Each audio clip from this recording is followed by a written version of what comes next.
অনুষ্ঠানের শুরুর আগেই যে কথাটি সবাইকে বলতে চাই যে আমাদের এই অনুষ্ঠানের উদ্দেশ্য কিন্তু কাউকে হেয় করা নয়।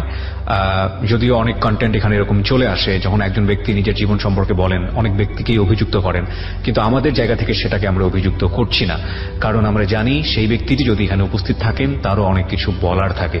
সুতরাং আলিফা এখানে যে ঘটনাগুলো বলতে যাচ্ছে সেখানে যদি কেউ অভিযুক্ত হন, বিষয়টি একেবারেই আলিফার মতামত, আমাদের নিজেদের মতামত নয়, এবং সেক্ষেত্রে সম্পূর্ণ ক্রেডিবিলিটি, সেক্ষেত্রে সম্পূর্ণ দায় হচ্ছে আলিফার। এবং আমরা সবাইকে সম্মানের সহিত আজকের এই অনুষ্ঠানে উপস্থাপন করতে চাই। বিশ্বাস অবিশ্বাস একান্তই আপনার নিজের। যিনি গেস্ট রয়েছেন তার সঙ্গে একটু পরিচিত হই। নামটা একটু বলেন। আমার নাম হচ্ছে আলিফা শেখ আলিশা, কুড়িগ্রাম থেকে আসছি। আলিফা শেখ আলিশা, আর আপনি এসছেন কুড়িগ্রাম থেকে। বয়স কত? আমার বয়স 18 বছর। এখন 18 বছর? জি। ওকে। তো আলিফা, কুড়িগ্রামে কি আমাদের ঢাকা এফএম আপনি যেখানে থাকেন শোনা যায়?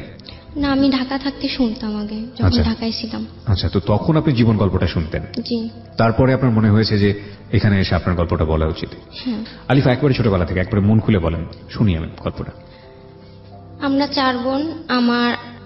আমার বড় বোন যখন হয়, আমার আব্বু আমার আম্মুকে ছেড়ে চলে যায়, আর আমার আম্মু তখন যশোরে যায়। যে না, আমি বুঝিনি, মানে আপনার বড় বোন হওয়ার পরে ছেড়ে গেলে বাকি 3 বোন কিভাবে হলো? পরে আবার আব্বু আম্মুর কাছে আসতো। ও, পরে আবার ব্যাক করেছিল? হ্যাঁ। আচ্ছা, ওকে। পরে আব্বু চলে যাওয়ার পরে আম্মু বারবার ওইখানে যেত, আম্মু বাবার কাছে? হ্যাঁ। আচ্ছা। আমার আব্বু আম্মুকে অনেক কষ্ট দিত। আব্বু এখানে বিয়ে করছিল, আমার আম্মু চলে আসতো। তারপরে আবার মিল হয়েছিল তাদের, তারপর আমরা 3 বোন হলাম। একটু থামাচ্ছি। একটা যেটা হচ্ছে যে আপনার বাবা মায়ের মধ্যে সম্পর্ক ভালো ছিল না, আমরা বুঝেছি, কিন্তু আপনার বাবা চলে যেত, কোথায় যেত? বাড়ি চলে যেত, মানে ওনাদের গ্রামের বাড়ি? হ্যাঁ, ওনার একটা কোম্পানি ছিল, সেটা হলো যে সিকিউরিটি গার্ড। সিকিউরিটি গার্ডের কোম্পানি? কোম্পানি বলতে মানে কোম্পানিতে কাজ করতো? না না, নিজের ছিল। নিজের ছিল? হ্যাঁ। তো উনি আপনার মাকে বিয়ে করলো কি, মানে পরিচয়ের মাধ্যমেই হলো নাকি পারিবারিক ভাবে? না না, লাভ ম্যারেজ। লাভ ম্যারেজ ছিল। আপনার মা ওনার প্রথম স্ত্রী ছিল? জি। আচ্ছা, তো চলে যেত এবং তারপর আপনার মা ওখানে যেত বারবার? হ্যাঁ, আম্মু বারবার চেষ্টা করতো যে সংসার হয় কি না, বারবার চেষ্টা করতো আমাদের মুখের দিকে তাকায়, কিন্তু সংসারটা হয়নি। আচ্ছা, ঠিক আছে। তারপর থেকে আমরা যখন একটু বড় হলাম, 5-6 বছর বয়স, তখন আমার নানির কাছে আম্মু দিয়ে দিল আমাদের 2 বোনকে, বড় বোন আর আমাকে, আর 2 জন এখানেই ছিল। এখানে বলতে? আম্মুর কাছে ছিল। মার কাছে ছিল। মা কোথায় থাকতো? আম্মু আদাবর থাকতো। ঢাকার আদাবরে? কি করতেন উনি? উনি হৃদরোগ হসপিটালে চাকরি করতো। হৃদরোগ হসপিটালে চাকরি করতেন। আর আপনারা 2 বোন চলে গেলেন নানুর কাছে। নানুর বাড়ি কোথায় ছিল? ফরিদপুর। ঢাকা থাকতাম নিউ মার্কেট। কিন্তু আপনার নানু থাকতো ঢাকা নিউ মার্কেটে? আচ্ছা, উনি কি করতো? উনি ওখানে আমাদের একটা ছোট দোকান ছিল, আর আমার মামা মাসে এসে খরচ দিত। মামিদের বাসায় আমরা ভাড়া থাকতাম, ওইখানে তার বোনদের বাড়ি। আপনার নানু ভাড়া থাকতো? হ্যাঁ, সেই বাড়ি আমরা থাকতাম। আমার মামাও আরেকটা বিয়ে করছে, চলে গেছে, তো ওনার ওয়াইফ, আমার মামতো ভাই বোন আমাদের কাছে একসাথে আমরা থাকতাম, আমার নানির কাছে। তো আমাদের উনি ওনাদের কাছে রেখে পালছে। পরে আমার মামা কিছুদিন টাকা দেওয়ার পরে আর দেয়নি। তারপর থেকে আমার মামিদের বাসা থেকে টর্চার শুরু হলো আমাদের 2 বোনের উপরে। আমার বড় আপু তখন পার্লারে চাকরি করতো ধানমন্ডিতে, অনেক কষ্ট করে কাজ শিখে চাকরিটা নিয়েছিল। ম্যাট্রিক পরীক্ষা দিতে পারেনি। আপনার বয়স তখন কত? আমি ছোট, অনেক, একদম ছোট। মানে এই গল্পগুলো আপনি শুনেছেন নাকি আপনি নিজের চোখে দেখেছেন? যেগুলো আমি নিজের চোখে দেখেছি। হ্যাঁ, 7-8 বছর থেকে। 7-8 বছর, আচ্ছা, বলেন। তারপর থেকে আমার বড় আপু পার্লারে চাকরি করতো, কিছুদিন অনেক কষ্ট করে শেখার পরে চাকরি হলো। তারপর আপু তো প্রতিদিন সকালে চলে যেত ডিউটিতে, রাত্রে আসতো, আর আমি তো ছোট ছিলাম। আমার মামি আমাকে খুব টর্চার করতো তখন, বলতো যে বাবা মা এই বয়সেই চলে গেছে, অনেক কথা বলতো। পর থেকে ওইখানে অনেক কষ্ট হয়ে পড়ে আর কি মানুষ হয়েছি।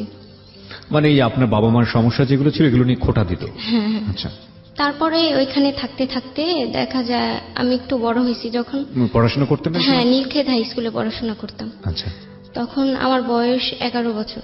তো একটা ছেলেও আমার প্রতিদিন দেখতো। কোন ক্লাসে পড়তেন ওই সময়? তখন 5 এ পড়ি। ক্লাস 5 এ পড়েন? আচ্ছা। 4-5 এমনই হবে। তখন একটা ছেলে আমাকে প্রতিদিন দেখতো, ফলো করতো। তো আমি বুঝতাম না যে আমাকে ফলো করে। নীলক্ষেতের ওই পার থেকে আমি বের হইতাম স্কুল থেকে। পর থেকে হঠাৎ করে একদিন তার ভিজিটিং কার্ড আমাকে পাঠায়। ও চাকরি করতো, একটা ডিলার ছিল, ওইটার দায়িত্বে ছিল। আর বাইরে থেকে যে টাকা আসে, যে কি বলে হুন্ডের ব্যবসা নাকি? আচ্ছা, হুন্ডি। হ্যাঁ, ওইটা করতো। তো মোটামুটি টাকা ছিল ওর। তারপর ওরা এলিফ্যান্ট রোড থাকতো, আমরা ওই কাটাবন ঢাল থাকতাম। আমার নানির সাথে আমার নানিদের দোকানে যে আস্তে আস্তে কথা বললো, সবার মন আর কি আস্তে আস্তে সবার সাথে ভালো সম্পর্ক হয়ে গেল। আপনার নানি পর্যন্ত গেল কিভাবে? আপনি পরিচয় করিয়ে দিলেন? না না না, পাশেই আমাদের দোকান ছিল, আমাদের স্কুলের সামনেই ছিল। ও তার মানে ও ফলো করেছে অনেকদিন ধরে। আচ্ছা, তারপরে থেকে সবার সাথে কথাবার্তা বলতো। ছেলেটার নাম কি ছিল? আমার জন্য আপন আর কি নাম রাখছে। আচ্ছা, ওকে। তারপর যখন আস্তে আস্তে ও আমাদের বাসায় আসা যাওয়া করে আমার সাথে, আমি তো তখন ভালোবাসা জিনিস কি ওটা বুঝতাম না, তখন তো আমার বয়স কম। টর্চার হইতাম সব সময়, সবাই আমাকে খুব খোটা দিত। খোটাটাই দিত নাকি গায়ে হাত তুলতো? গায়ে হাত তুলতো। গায়ে কে হাত তুলতো? মামি সব সময় মারধর করতো। তো বড় বোন যদি আসতো রাত্রে, বলতাম যে মারছে, তখন উনি বলে আমার কি করার আছে এখানে। তো আপনার মা এই বিষয়টা কি জানতো? আম্মু তো তখন নিজেই চলতে পারতো না ঠিক মতন, 2 বোন নিয়ে চলতে পারতো না বলতে উনি তো চাকরি করতেন। হ্যাঁ, কম টাকা বেতন ছিল। কি ছিলেন উনি হাসপাতালের? কি ছিলেন? ওই তো আমি সঠিক জানি না, কিন্তু ওরকমই মানে একটা, আমি যেটা বুঝতে পারছি যে একটা ডিস্টেন্স আছে ওদের মার সঙ্গে হোক বাবার সঙ্গে হোক। বাবাকে মিস করতেন ওই সময়টাতে? বাবার সঙ্গে কথা হতো না? না, বাবার সঙ্গে একেবারেই কোনো যোগাযোগ ছিল না? আব্বুর কোনো, আমরা জানতামই না যে আমাদের বাড়ি কোথায়। অনেক ছোটবেলা আম্মু নিয়ে গেছে তো, তখন জানতামই না যে আমাদের বাড়ি কোথায়। এমনি শুনতাম যে নড়াইলে আমাদের বাড়ি। আব্বুকে দেখার খুব ইচ্ছা ছিল অনেক ছোটবেলায়। আব্বু প্রতিদিন সকালে যাওয়ার পথে আমারে নিজের হাতে খাওয়াই দিত। তো আমার মনে আছে, আমার আব্বু একদিন হঠাৎ বলে যে আব্বু আজকে তোমার 2 বোনদের জন্য গাড়ি আনবো, তোমার জন্য লাল গাড়ি আর ওর জন্য হলুদ গাড়ি আনবো। ওই দিনই বলে চলে গেছে, আর আসেনি কোনোদিন। এত শুনেছি আসলে, মানে জীবনে কষ্টের কথা এত শুনেছি, এত ভয়াবহতা দেখেছি এই অনুষ্ঠানে বসে, যে আর কোনো কষ্টের কথাই কেন জানি অন্তরে দাগ ফেলতে চায় না। ইভেন আমার মনে হয় এটা আমার জন্য না, যারা জীবন গল্প নিয়মিত শোনেন তাদের জন্য একটা কথাই প্রযোজ্য। আপনারা নিশ্চয়ই জানেন যে আজ থেকে 1-2 পর্বে আগে সিলেট থেকে একটা পরিবার এসেছিল, ঘাড়ে কোপ দেওয়া হয়েছে, স্ত্রীর ইজ্জত বাঁচাতে গিয়ে চোখ হারাতে হয়েছে। নির্মম নিদারুণ জীবন গল্প। মানুষ কতটা অসহায় পরিস্থিতির ক্ষেত্রে। ও যেটা বলছে সেটা আসলে খুব কষ্টকর, তবে এটা ঠিক যে আমাদের সবার জীবনেই কম বেশি ঘটনাগুলো আছে।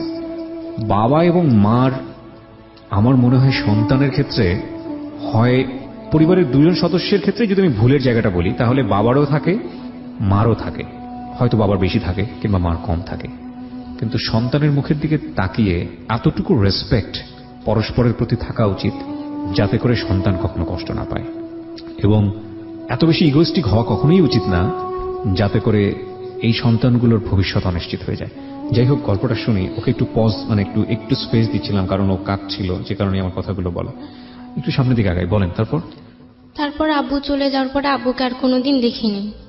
তারপর থেকে সবার মুখে শুনতাম আমার আব্বুর অনেক টাকা পয়সা ছিল, আব্বু আজকে থাকলে আমরা পড়াশোনা ভালো করে করতে পারতাম।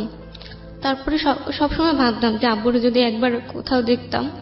আব্বুর মুখটাও মনে ছিল না। তারপর মোটামুটি বড় হয়েছি, তখন ওই আপন আমাকে প্রতিদিন ফলো করতো। আপন নামটা কি মানে আপনি রাখলেন নাকি ওই দিছিল আমাকে? মানে আমি জানি না, নাম ফারুক। ওকে, মানে আপন নামে পরিচয় দিয়েছিল? হ্যাঁ, পরে জানা গেছে যে ও ফারুক। তারপর আস্তে আস্তে আমিও, প্রতিদিন আমার এরকম মারধর করতো বাসায়, খাওয়া দাওয়া নিয়ে সবসময় ঝামেলা হইতো।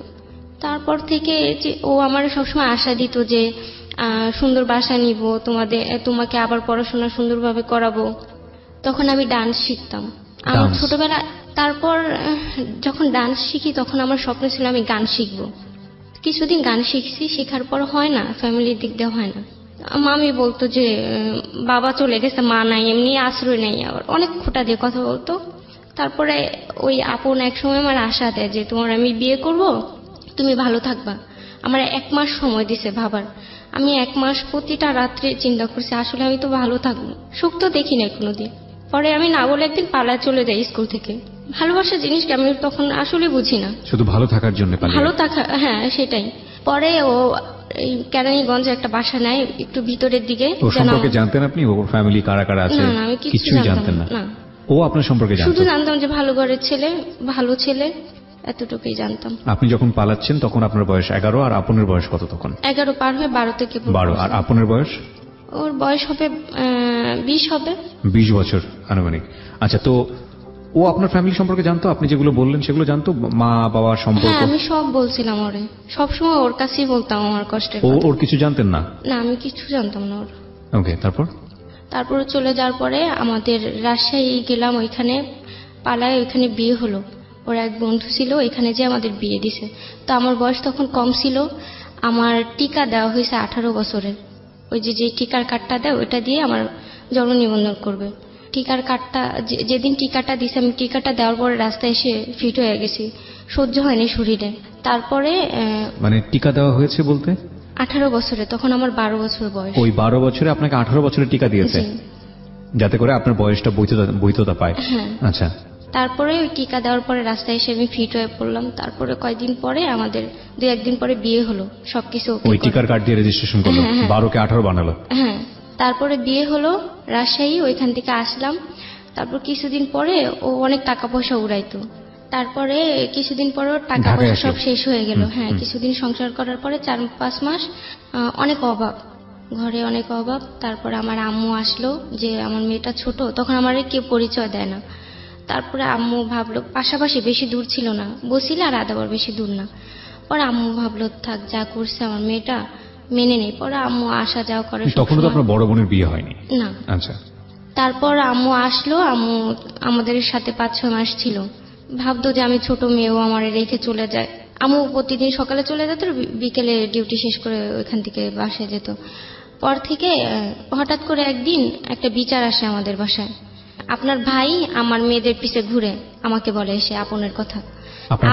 হ্যাঁ, আম্মুকে বলে আপনার ছেলে এগুলো করছে। পর থেকে আম্মু বলে কি আমার ছেলে মানে আর ওর ভাই মানে? বলে আপনাদের বাসায় যে ছেলেটা থাকে, বলে ও তো আমার মেয়ের স্বামী। পরে ওনারা শুনে তো অবাক হয়ে গেছে যে মেয়ের স্বামী তাহলে আমার দুইটা মেয়ের সাথে পিছে কেন ঘুরে? এটা এলাকা থেকে বিচার আসে? হ্যাঁ। আচ্ছা। তারপর আমি কান্না করে ফেলছি আম্মুর সামনে, আম্মু এগুলো মিথ্যা কথা। আম্মু বলে শুনি আগে। পরে বলে যে ও প্রতিদিন ঘুরে পিছে পিছে, আমরা তো জানি, ও তো বলছে যে ও বোন হয় আর আপনি মা হন। তারপরে আমি কান্নাকাটি করে চিল্লায় বললাম আম্মু মিথ্যা কথা, ওনারা মিথ্যা কথা বলতেছে। আমি তো বিশ্বাস করি, আমার বিশ্বাস ছিল ওর উপরে। তারপর আমার আম্মু ভাবলো ঠিক আছে, তারপর আম্মু ওনাদের করে পাঠাই দিল। তারপর আম্মু আমার বুঝাইলো, পরে আমি আম্মুরে বুঝাইলাম যে আম্মু আসলে এগুলো কিচ্ছু না, ওরা এমনি মিথ্যা কথা বলতেছে। তারপরে এমন করে অনেকবার এমন হয়েছে। তারপর আমি সবসময় মেনে নিতাম। নাকি নতুন নতুন লোক আসতো? কয়েকদিন পর পর অন্য মানুষ, অন্য আর কি ধরা খেত কয়েকদিন পর পর ফেসবুকে। তারপরে অন্য একটা বাসায় কাজ করে সেই মেয়ের সাথে সবসময় কথা বলতো, অনেক এরকম করছে। করার পরে আমি ভাবতাম কি যে ভালো হয়ে যাবে এক টাইমে। আমি আমার আম্মুরে বুঝাইতাম, আমি আমার ফ্যামিলিকে বুঝাইতাম, কারণ আমারই তো দোষ ছিল, তারা তো আমাকে বিয়ে দেয় নাই, আমি নিজেই তো করছি এটা। পরে আমি কখনো দোষ আর কি দোষের কথা কখনো কাউরে বলতাম না, ঢাইকা রাখতাম সবসময়। তারপর আম্মু চলে গেল রাগারাগি করে, যে এরকম দেখে সবসময় অনেক অভাব আমাদের। আমরা আরেক জায়গায় চলে গেলাম, একটা ছোট রুম নিলাম, ওইখানেও এরকম হয়েছে অনেকবার। তারপর হঠাৎ করে আমার আপু ভাবলো যে আপু তখন বাহিরে গেছে, বাহিরে থেকে এসে ভাবলো যে আমার বোনটা এত কষ্ট করে, আমরা ভালো আছি, এখন তো আর কোনো দুঃখ নাই, এখন তো আমি সংসার চালাই, ওরা আমার কাছে থাক। আপু নিউ মার্কেটে একটা ফ্ল্যাট নিল, ওইখানে গেলাম। বড় আপু? হ্যাঁ। আমার বোনের মনটা এমনি ভালো, আমাদের দিক দিয়ে ইয়েটা ছিল তার তখন। তারপরে আমরা ওই বাসায় গেলাম। যাওয়ার পরে বড় আপু ফ্ল্যাট নিল কিভাবে? বড় আপু কি করতো? আমাদের দোকান ছিল, নানিরও ইনকাম ছিল, আবার এদিক দিয়ে আমার বড় বোন বাইরে চাকরি করতো। বাইরে বলতে? সিঙ্গাপুরে থাকতো তখন। আপনার বড় বোন তখন সিঙ্গাপুরে থাকতো? আচ্ছা। তারপরে ছিলাম ওইখানে, আপু আমার বাইরে নেওয়ার কথা ছিল। তখন আমার ওই যে বাচ্চাটা, তখন হাজবেন্ড, আপনি, আপনার বড় বোন, নানু সবাই মিলে একসাথে থাকতাম। আচ্ছা। মামিও ছিল এখানে। আচ্ছা, তখন আপনাদের বাচ্চা কাচ্চা হয়নি? না। তারপর হঠাৎ করে ওই আলবি আমার পেটে আসলো। আমি বুঝতে পারিনি, বয়স কম ছিল। বিয়ের কতদিন পরে বেটা? 1 বছর পরে, 1 বছর বা 1.5 বছর পরে। তখন 13 বছর। হ্যাঁ। তারপরে আলবি পেটে আসলো, আমি বুঝতে পারিনি। পরে যখন বুঝতে পারছি, আমি তখন একটা পার্লারে চাকরি করতাম, টুকটাক কাজ পারি তখন, পার্লারে চাকরি করতাম। হঠাৎ করে ঈদের পরে থেকে আমার খুব বমি আসতে শুরু করলো। পরে আমি তাও বুঝতাম না, 3.5 মাস শেষ হয়ে 4 মাসে পড়ছে। তারপরে একজন আমার বললো যে দেখো তোমার মনে হয় এই প্রবলেম হয়েছে, তুমি ডাক্তার দেখাও। ঈদের পরে ছুটি দিল, পরে ডাক্তারে গেলাম, শুনলাম যে এমন আপনার তো বাচ্চার পেটে। তারপর আমি কান্না করলাম যে আমি কি করবো, আমি তো লেখাপড়া তো বন্ধ হয়ে গেছে। হ্যাঁ, আর পড়াশোনা হয়নি। আমরা বিরতি। স্বাগত আরো একবার প্রিয় শ্রোতা, শুনছেন ঢাকা FM 90.4। আমি আরজে কিবরিয়া আপনার সাথেই রয়েছি। আমরা আবারও ফিরছি আলিফার কাছে।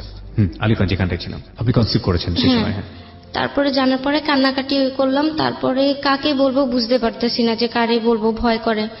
পরে আমার নানিকে জানিয়েছি যে আমার তো পেটে বাচ্চা। আমার নানি তো ভয় পেয়ে গেল, তোমার না বাহিরে যাওয়ার কথা, শিল্পী তোমার জন্য টাকা পাঠাবে, পাসপোর্ট করবা। আমি বলছি আপুরে বললো না, আপু কষ্ট পাবে। তারপর আমি করলাম কি, নানির বললাম যে আমি এখান থেকে চলে যাব। আমার আপু পরে জেনে গেছে একভাবে, জেনে যাওয়ার পরে বলে আমার ফোনে বলতেছে যে এসে তোর পেটে আমি একটা লাথি দিব, ওই বাচ্চা আমি নষ্ট করে ফেলবো, যে তোর এত সাহস কেন। ডাক্তার দেখাইছি, ডাক্তার বলছে নষ্ট করা যাবে না। 3.5 মাস পার হয়ে গেছে। তারপর আর তো কিছু করার নেই। না বলে, বড় বোনকে না বলে নানির ওই পায়ে হাতে ধরে ওইখান থেকে চলে গেছি, অন্য কোথাও চলে গেছি। ওইখানে একটা ছোট রুম নিয়ে অনেক কষ্ট করে ওইখানেও দিন কাটাই। তখন আপনের কিচ্ছু নাই। পরে আম্মু কিছু টাকা দিল, এলিফ্যান্ট রোড একটা ওই যে বলে যে ছেলেদের ব্যাস জুতা এগুলো নিয়ে একটা ছোট দোকান দিয়েছিল। মোটামুটি টাকা আসতো এখান থেকে। কিছুদিন ভালো চলছি, চলার পরে হরতাল শুরু হলো। তখন আমার বাচ্চা পেটে, তখন 7 মাস, ঘরে ঠিক মতো রান্না বান্না হতো না।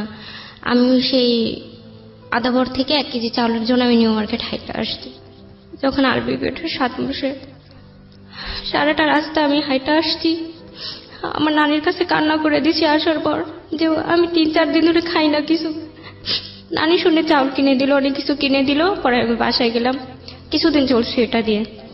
তারপর আমার বড় বোন যখন আমার কষ্টের কথা শুনলো, কিছু টাকা দিল। আস্তে আস্তে দেখি সবাই আমার আবার খোঁজ খবর নিতেছে, আম্মু সবাই। পর আম্মু বললো সামনের মাসে তোমার বাবু হবে, তুমি তাহলে আমার বাসায় চলে আসো। ওইখান থেকে আমাদের একটা অর্ডার, একটা খাট ছিল, এটা বিক্রি করে আম্মুর কাছে চলে গেছে। ওইখান থেকে 4000 টাকা হয়েছিল, হাতে রাখছিলাম যে আমার আম্মু হাজবেন্ড সহ। হ্যাঁ, ওইখানে ছিলাম আম্মুর সাথে। ওর তখন কি চাকরি বাকরি কিছু নাই? হরতাল হলো, পরে ও আর দোকান দিতে পারে না, অনেক কষ্ট তখন। আচ্ছা।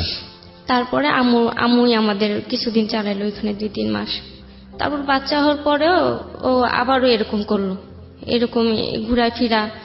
আম্মু আবার ওরে টাকা দিল যে কিছু করো, কিচ্ছু করতে পারে না। কয়দিন পর পর শুধু ব্যবসায় লস খায়। আম্মু বিরক্ত হয়ে বলে বাবা এবার তোমরা চলে যাও, আমি আর পারতাছি না, আমার তো স্বামী নাই, তুমি তো দেখোই। আলাদা হয়ে গেলাম। তারপরে আবার আপু আমাদের নিল, বড় আপু। হ্যাঁ, আবার নিল। আপু ভাবলো যে এত কষ্ট করে তারা ভালো থাকে, আর তার বোন একটা কষ্ট করে, আবারও নিল সেই ভেবে। আপনার হাজবেন্ডের ফ্যামিলি কি করছিল ওই সময়? ওরা কোনো সাপোর্ট দিচ্ছিল না? আমার বাচ্চাকে নিয়ে আমি গেছিলাম তো ওরা আমার ঢুকতেও দেয় না গেটের মধ্যে। আমি প্রথম যাই। হ্যাঁ, বাবু হওয়ার পরে। হ্যাঁ, আমার বাচ্চাকে দেখতেও আসে নাই কেউ। পরে আমি আমরা আবার বোনের কাছে চলে গেলাম, ওইখানে থাকলাম, ভালোই কিছুদিন ছিলাম।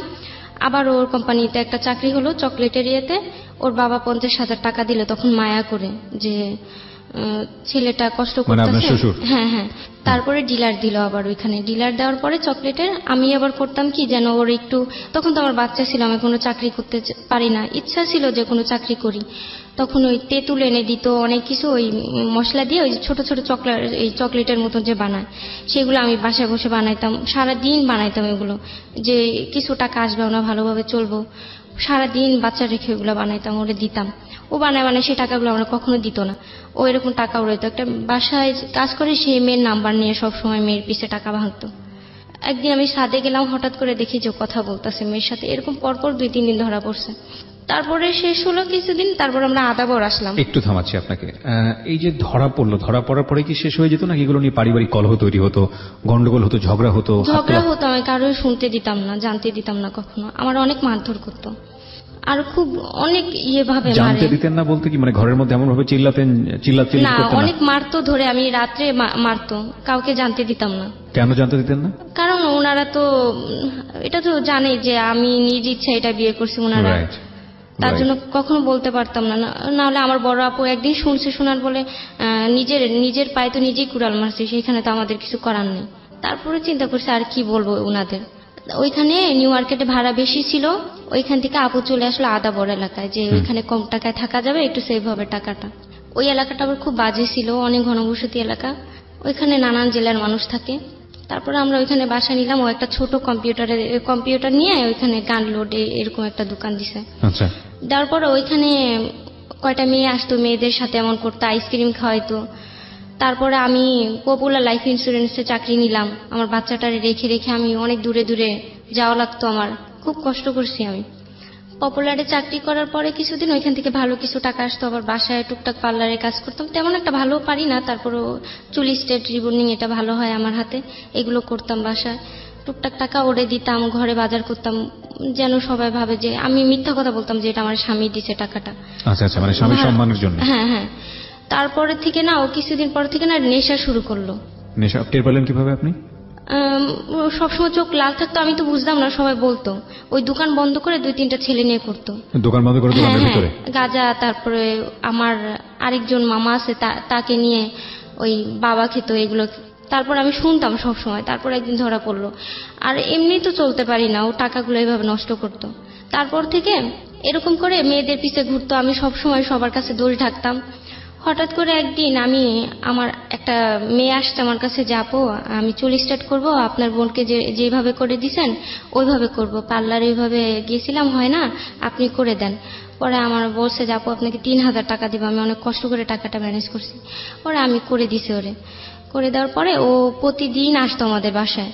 প্রতিদিন আসার পরে হঠাৎ করে আমার স্বামী একদিন ওরে রাস্তায় বলে কি, শারমিন আমি তোমাকে পছন্দ করি, আমার অনেকদিন ধরে তোমারে দেখি, আমার খুব ভালো লাগছে তোমার। পরে বলে ভাইয়া আপনার তো বিয়ে হয়েছে, বাচ্চা আছে।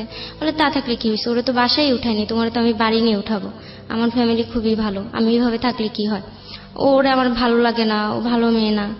অনেক ইয়ে করার পরে ও না আমার সামনে আসতো না, প্রতিদিন ওরে নিয়ে এদিকে যাইতো, সেই শপিং করতে যাইতো, আইসক্রিম খাইতো, অনেকের কাছে আমি শুনতাম। স্কুল থেকে আমি তখন স্কুলে ভর্তি হয়েছি, ভোকেশনালে 9-এ ভর্তি হয়েছি, যে পরীক্ষাটা দিলে যদি কিছু করতে পারি। পরে ওই স্কুলে ওই মেয়েটার সাথে ভর্তি হয়েছিলাম। আমার না স্কুলে যা হঠাৎ করে বন্ধ করে দিল। পরে থেকে আমি চিন্তা করলাম আমার এই স্কুলে যেতে দেয় না কেন। তারপর ভাবলাম যে বাচ্চার জন্যই মনে হয়। পরে জানতে পারলাম যে ওরে প্রতিদিন টিফিন টাইমে ছুটি নিয়ে ওরে নিয়ে ঘুরতে যায়, ওই মেয়েকে নিয়ে প্রতিদিন। ওরে বিয়ের কথা বলে ওই মেয়েটাও রাজি হয়ে গেছিল। পরে কোনো একটা সমস্যার কারণে হয় নাই। আপনি জানছেন কিভাবে এটা? জানছি ওরই একটা ফ্রেন্ড আমাদের বাসায় নিয়ে আসতো। তারপর একদিন আমারে দেখে বলে আপু একটা কথা বলবো, অনেকদিন ধরে ভাবতাছি, 4-5 মাস ধরে। পরে আমি বলে আপু বলো কি সমস্যা। বলে আপু না বলে তো হয় না, কারণ আপনার লাইফটা একেবারে নষ্ট হয়ে যাইতেছে। ও বলতে চায়নি। পরে ও বললো যে আপনার স্বামী তো এগুলো করে, আপনি এত ভালো মেয়ে, তারপরে উনি বলে যে আপনাকে ভালো লাগে না, ও শারমিনের পিছে ঘুরতেছে। শুনে আমি অনেক কষ্ট পাইছি যে এর দোষ আমি এত ঢাকছি, আমি কখনো ওর কোনো ইয়ে হইতে দেই নাই। আর সব সময় আমি ওরে যত পারতাম যে হেল্প করতে, আমি নিজে টুকটাক কাজ করতাম সেই টাকা দিয়ে। আমি সবসময় এরকম সবার কাছে ভালো রাখতাম ওরে। এটা ওইটা কিনে বলতাম কি আমার স্বামী দিছে। আমার বোন সবসময় খোটা দিত, আমার 10 টাকা দিয়ে একটা ক্লিপও কিনে দিতে পারিস না, আমার কাছে সবার চাওয়া আছে, আমার কি কারোর কাছে চাওয়া নাই? তখন থেকে আমার বোনটা আমি চাইতাম যে কিছু দেই, আমি তো চেষ্টা করতাম। তারপর থেকে আমি কিছু কিছু দিতাম, বলতাম আমার স্বামী দিছে, ঈদে। ও তো পারতো না, আমারই মার্কেট করার টাকা দিতে পারতো না। টুকটাক এদিক ওদিক করে আমার বোনকে দিতাম, বলতাম কি এইটা টাকাটা দিয়ে, বলতাম কি এটা দিয়ে তোমরা টুকটাক কিছু কিনো। ও দিছে, খুশি হইতো অনেক, আমার ভালো লাগতো দেখতে। তারপর ওইটা শোনার পর আমার খুব খারাপ লাগছে যে আমি এত ওর জন্য করি, ও আমারে বুঝলো না, ও আমার আজকে বলে খারাপ। ওর জন্য আমি একেবারে আমার লাইফটা শেষ করে দিছি। ওইখানে টর্চার হইলেও তো আমার পড়াশোনাটা হইতো। তারপর কয়েকদিন কথা বলি নাই ওর সাথে, আমার পড়াশোনা ওই নষ্ট করে ফেলছে, আমি আর স্কুলে যাইতে পারি না। তারপরে কোচিং এ ঢুকলাম 9টা থেকে 11টা পর্যন্ত রাত।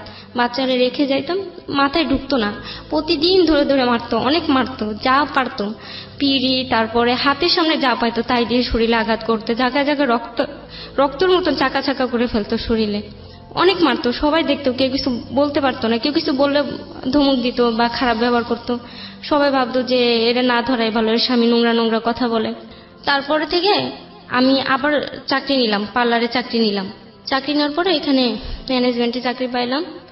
তো ওই আন্টিটা খুব ভালো ছিল, আমার দিকে পছন্দ করছে, ওই চাকরিটা আমাকে দিছে। তারপরে আমি যাওয়া আসা করি, প্রতিদিন ঠিক মতন কাজ করি। হঠাৎ করে একদিন আমার নানি আমাকে বলতেছে কি, আলিফা তুমি আর চাকরি করা তোমার দরকার নেই, তুমি কয় টাকা বেতন পাও, পুরা টাকা তো দিতে পারবো না, আমার যা খরচ দেয় শিল্পী, আমি সেই খরচটা রেখা তোমারে দিব মাস শেষে, তাও তুমি চাকরি করো না। পরে আমি বলি কেন নানি এই কথা বলতেছো কেন তুমি? বলে যে এমনি আমার ভাল লাগে না ঘরে একা। আমার মামি তখন আবার আমাদের সাথে একটা ঝামেলা হয়ে চলে যায় বাসায়। আমার ছোট বোনটা আর আমার মামতো ভাইটা আর আমার নানি থাকে, আর আমি চাকরি করতে চলে যেতাম আর তখন থাকতো। কষ্ট করছে ও আমার জন্য, যে কাজ কোনোদিন করেনি। যেমন দেখা গেছে একদিন ডাব বিক্রি করছে, আমি কান্না করতাম, খুব কান্না করতাম। আমি আমার বোন আমার একটা ফোন দিয়েছিল স্যামসাং, ওইটা আমি সবার কাছে শুধু যেতাম যে আমার প্রথম আমি ঘুরে ঘুরে বলতাম যে আপনাদের কাছে কোনো চাকরি হবে, আমার হাজবেন্ডের কোনো চাকরি নেই, খুব কষ্টে। আমি সবার সাথে শেয়ার করতাম। সবাই বলতো কি যে না আমরা তো পারবো না। পরে একদিন একটা ভাইয়া বলে যে হ্যাঁ চাকরি তো দিতে পারবো, 10,000 টাকা লাগবে। আমি তাও রাজি হই, আমি আমার ফোনটা হাতে বিক্রি করতে চাই ওনারে। তারপরে টাকা দিছি, আমি ম্যানেজ করে দিছি টাকা। ওইখানে চাকরিটা হলো না। আমার বাচ্চাটাকে নিয়ে আমি রাস্তায় রাস্তায় হেঁটে সব জায়গায় দেওয়ালে পোস্টারে দেখি যে কোথাও চাকরি হবে নাকি। বাচ্চাটা অনেক ছোট। এখান থেকে সেই আদাবর থেকে হাঁটতে হাঁটতে ধানমন্ডিও চলে যেতাম বাচ্চা নিয়ে। পাশে প্রতিদিন খোঁটা শুনতাম, দেয়ালের পোস্টারগুলো দেখার জন্য। হ্যাঁ হ্যাঁ, নাম্বার নিয়ে ফোন দিতাম হাঁটতে হাঁটতে বাচ্চা নিয়ে। অনেক রোদের মধ্যে অনেক ঘুরছি। একটা অফিসে একদিন গেলাম, বললো, পরে আমারই নিল, আমার কথা শুনে ডাকলো যে আসেন। আমি মনে করছি সত্যি আমার স্বামীর মনে চাকরি হয়ে যাবে। আমি যে বসলাম, পরে বললো কি আচ্ছা আপু একটা কথা বলি, চাকরি তো আপনি করবেন না, আপনার হাজবেন্ড করবে, ও তো মেয়ে না, ও তো ছেলে, তো ও ঘরে বসে আপনাকে পাঠায় কেন?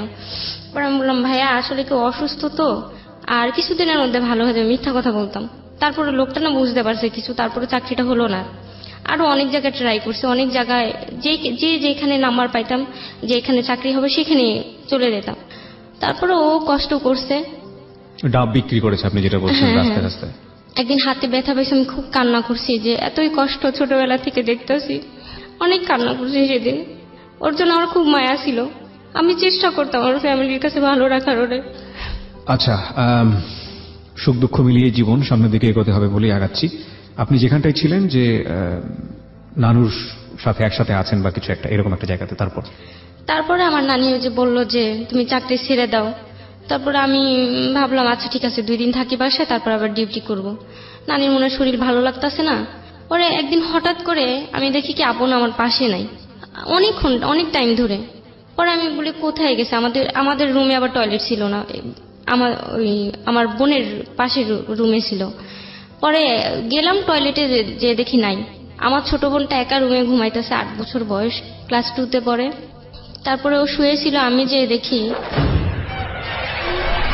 আমি ওইখানে দেখার পরে আমি দাঁড়ায় আছি। ও আমার এত মারতো, আমি ভয়ে ওইখানে একটুও ভয় হয়নি সেদিন যে ও আমার মারবে বা কিছু বলবে। আমি দাঁড়ায় আছি ওর সামনে, ও আমার দেখে ভয় পালায় গেল ওইখান থেকে। পর থেকে আমি ওর সাথে অনেকদিন কথা বলিনি, ওর ভাতটাও বেড়ে দিই না আমি। আমার খুব ঘৃণা হয়ে গেল। ঘুমন্ত অবস্থায় ছিল। হ্যাঁ, আমরা কি বলতে চেয়েছি আপনারা বুঝে গেছেন, the ugliest truth of human life. বলেন তারপর ওর সাথে তো অনেকদিন কথা বলি নাই।